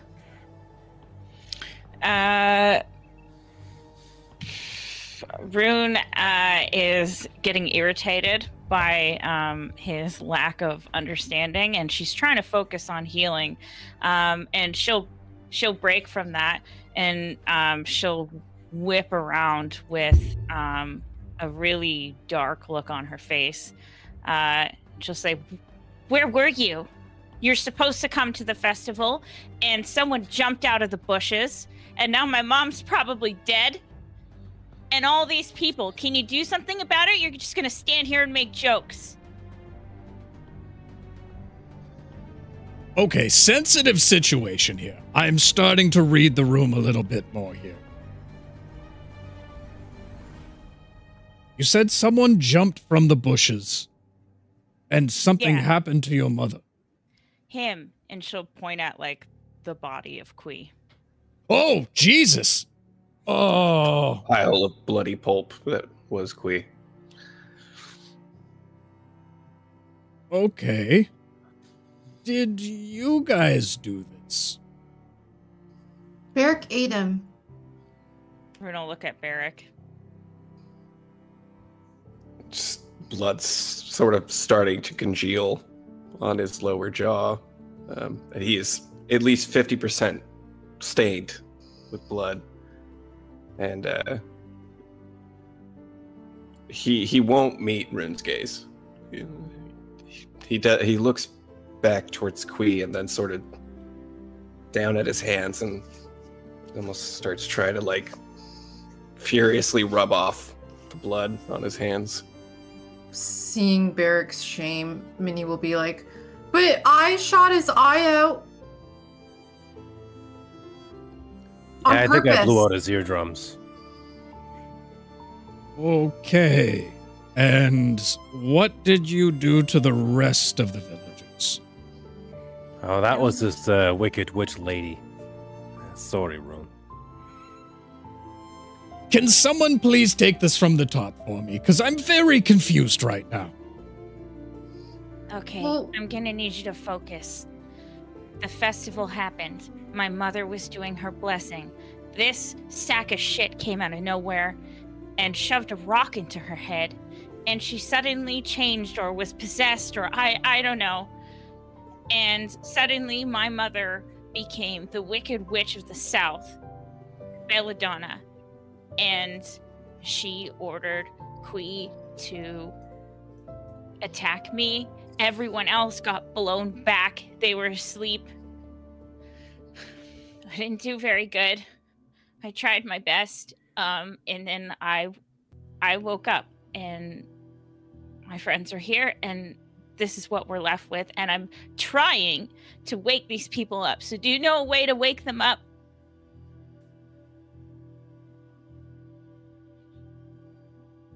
Rune, I'm very sorry to hear about what happened to your mother. But I need you to be very, very specific right now. What did the stone look like? Like the blackest obsidian that you could imagine. And it just embedded itself in her head. Then her skin turned green and she didn't look like my mom anymore. She looked at me, but I don't know if she's in there. Eric will put his arm around Rune and try to comfort her a little bit. And this being that she turned into, did she say anything else? Fuck. Yeah. Something about restoring a coven. And the red winds, right, Minnie? The red winds. She says The red that the winds will blow coven again. had to be restored and that the followers would get what they were looking for and that cities would burn and yeah, that the red winds would blow again. Like they're saying. What does that mean? Are my parents gonna wake up?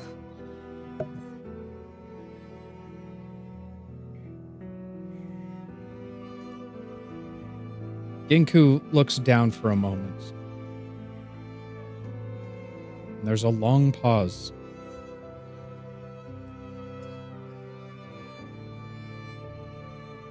If what you say is true,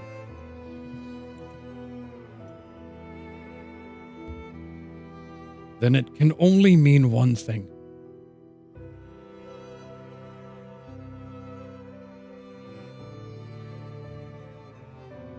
The war of red and green is not over.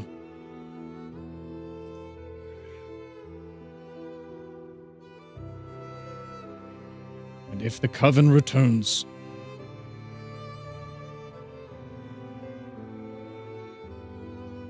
there's a lot of work to be done.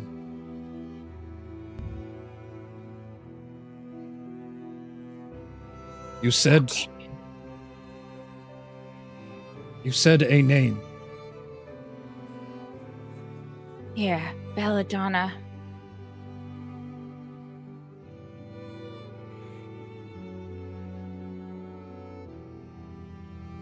One of her Coven members. Very mighty general. But she was gone.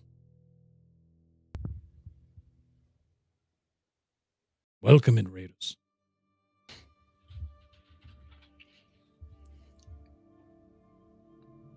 Well, she's not gone because she's now in my mom's body.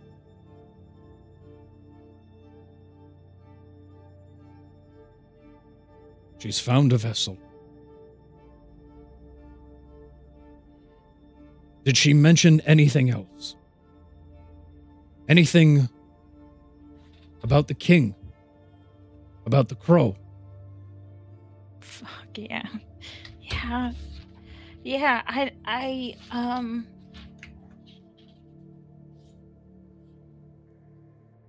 yeah, I can't remember fully though.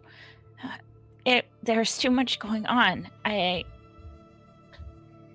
anyone else remember exactly what she said about that? I don't think she did. I don't remember hearing that. Yeah, the crow. She mentioned the crow. Dave, DM, can you help me do a history check?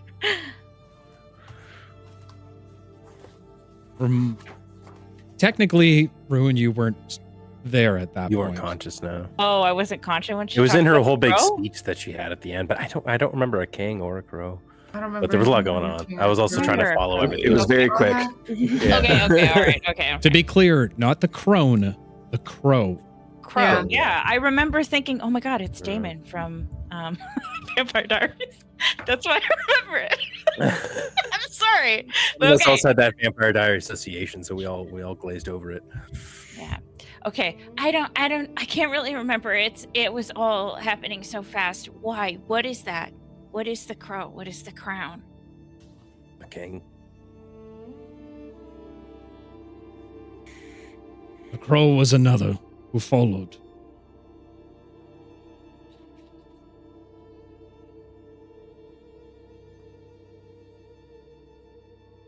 Terrible, terrible biomancer. The heck is a biomancer? Yeah. I don't like the sounds of that. Like poop? Biomancer is one step below the darkest of necromancy. Okay. Uses magic to twist and change bodies.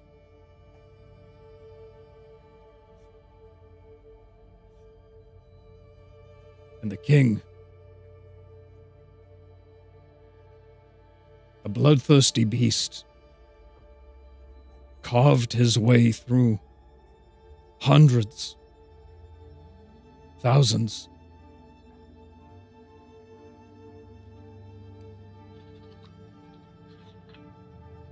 All in her name.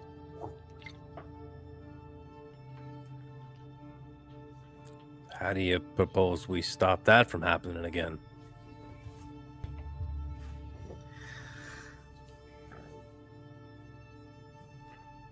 That requires a lot more discussion. Perhaps. So now can you try waking up their parents? I can try. He walks over to one of the individuals laying on the ground.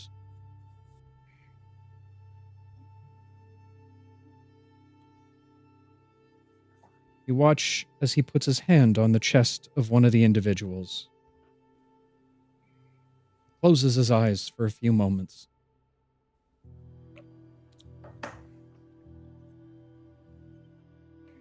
Before he stands again.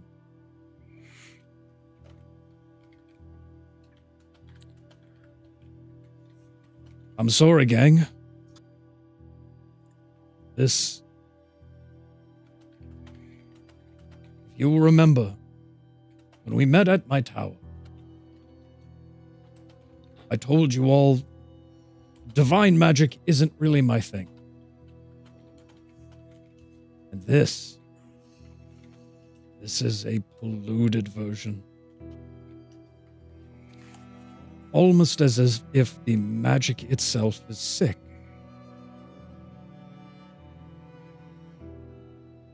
One of her calling cards.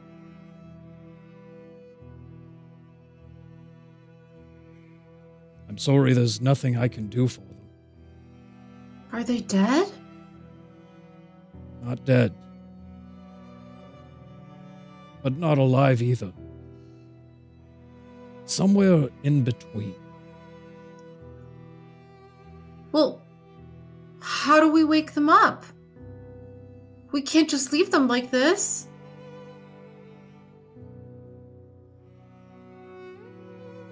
He looks at Rune and Barrick.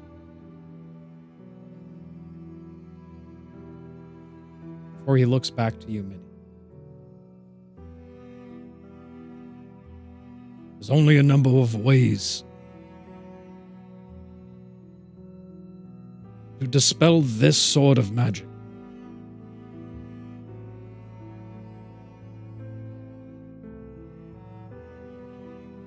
You destroy the source.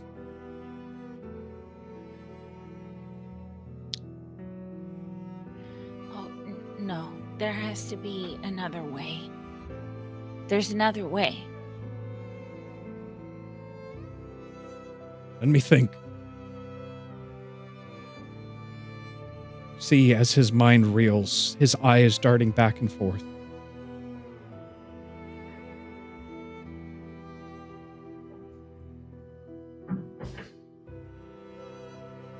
There is one potential solution to this. But only as a last resort.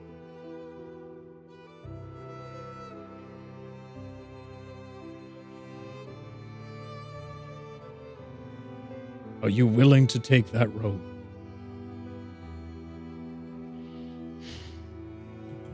Yeah, what is it? Man, I hate that guy. Really? Oh, fine. All right. Here's the deal. We have to take a little trip somewhere.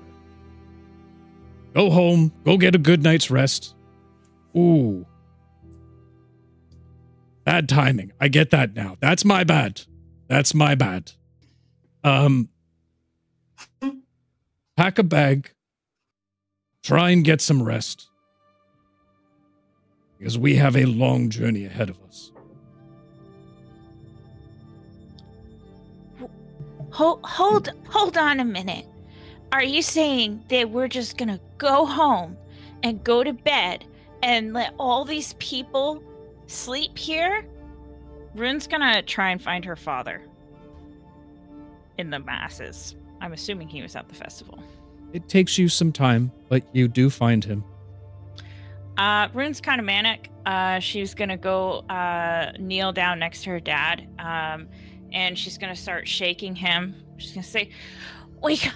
Wake up!" And she's just gonna be pumping all of her cure wounds, every last spell slot she has, into trying to get him up, one after the other, tears streaming down her face. All the power she has. Rune, What? let's just get Dad home. And he'll sort of kneel down and pick up his father. You guys should probably take care of yours as well. Yeah. Keelan, can you help me get my parents home? Yeah, no, of course. I think we should get everyone home before we turn in. Keelan's going to. I am going to use my enlarge as I grow massive, and I'm going to try and take as many people as carefully as I can from here to where they belong. I'm going to start with Minnie's family, and then my own. Okay. As you begin to... Go ahead, Al. Oh, sorry. I would assist, especially with kind of ferrying people in and out with Keelan, but saving Scratch for last. Al would have propped him against a wall, knowing that when he's leaving, he's just going to take him home with him. I understand this is a emotional time for you all. Get your friends and family home. Put them in their beds. And then come to my tower. We can have like a slumber party. Good. I didn't want to stay by myself tonight. Yeah, no, it's cool. I gotta clean up a little bit, but you guys can totally come hang. And snacks? Oh shit, yes, there's gonna be snacks. Okay. Wait, where's Jeremy?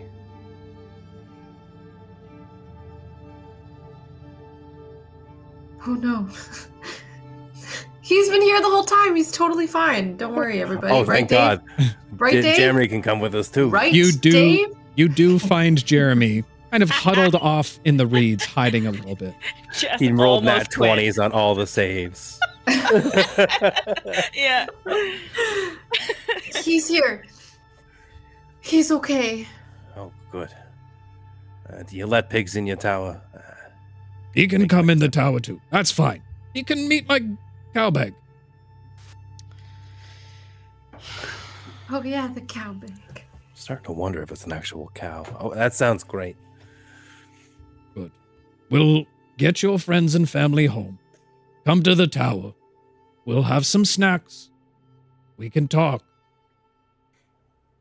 And then we start a very, very important and terrible journey.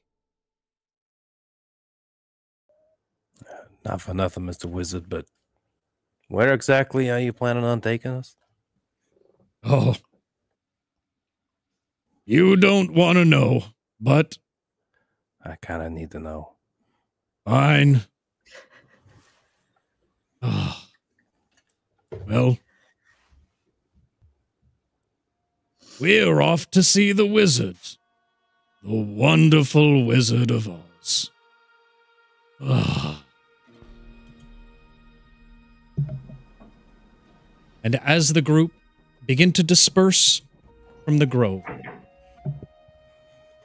finding a place for all the inhabitants of the village back in their beds before making their way to Ginku's tower. All feeling mixed emotions of anger, sadness,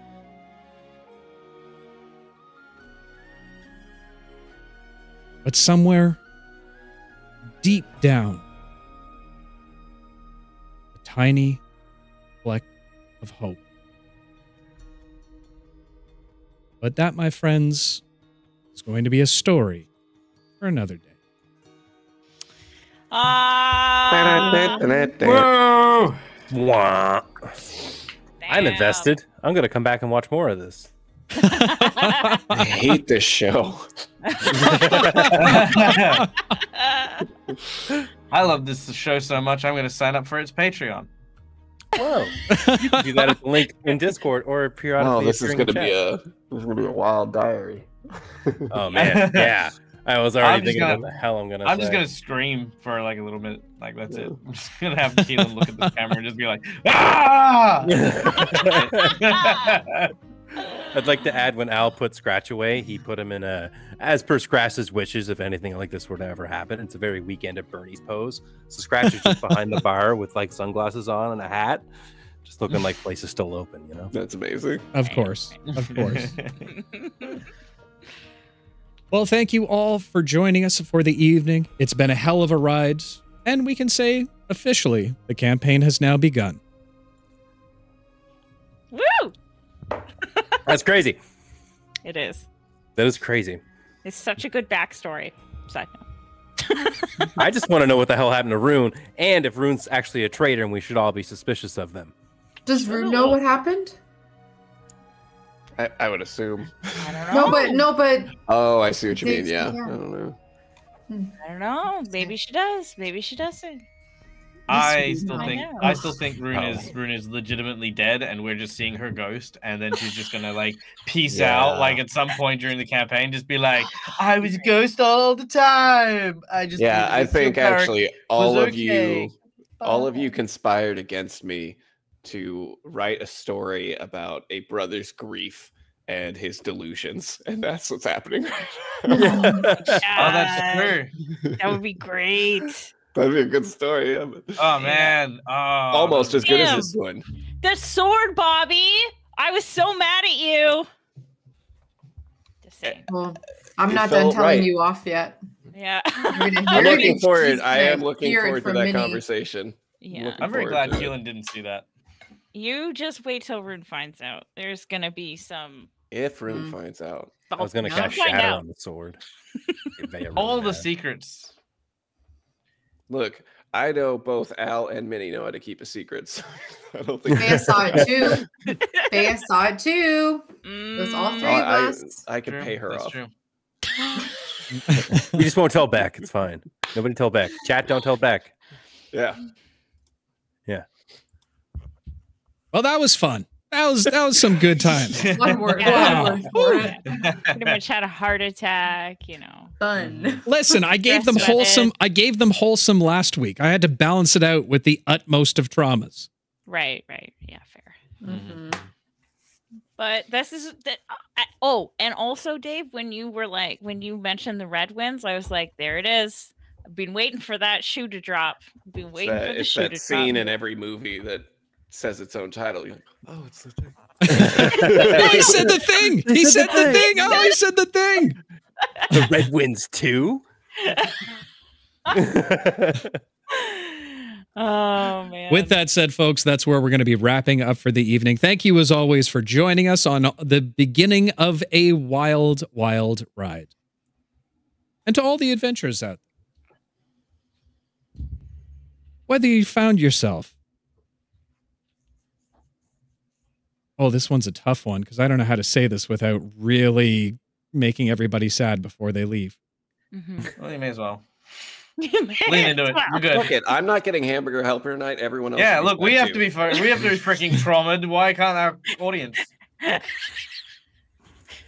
All right, fine. Whether you find your entire village shattered in front of you, holding desperately onto a past loved one, or get offered shower snacks from a weird old wizard, I beg you all, one word of caution. Be careful out there. You can trip. Love all your faces. And we'll see you in the next one. Take care. Bye-bye. Bye.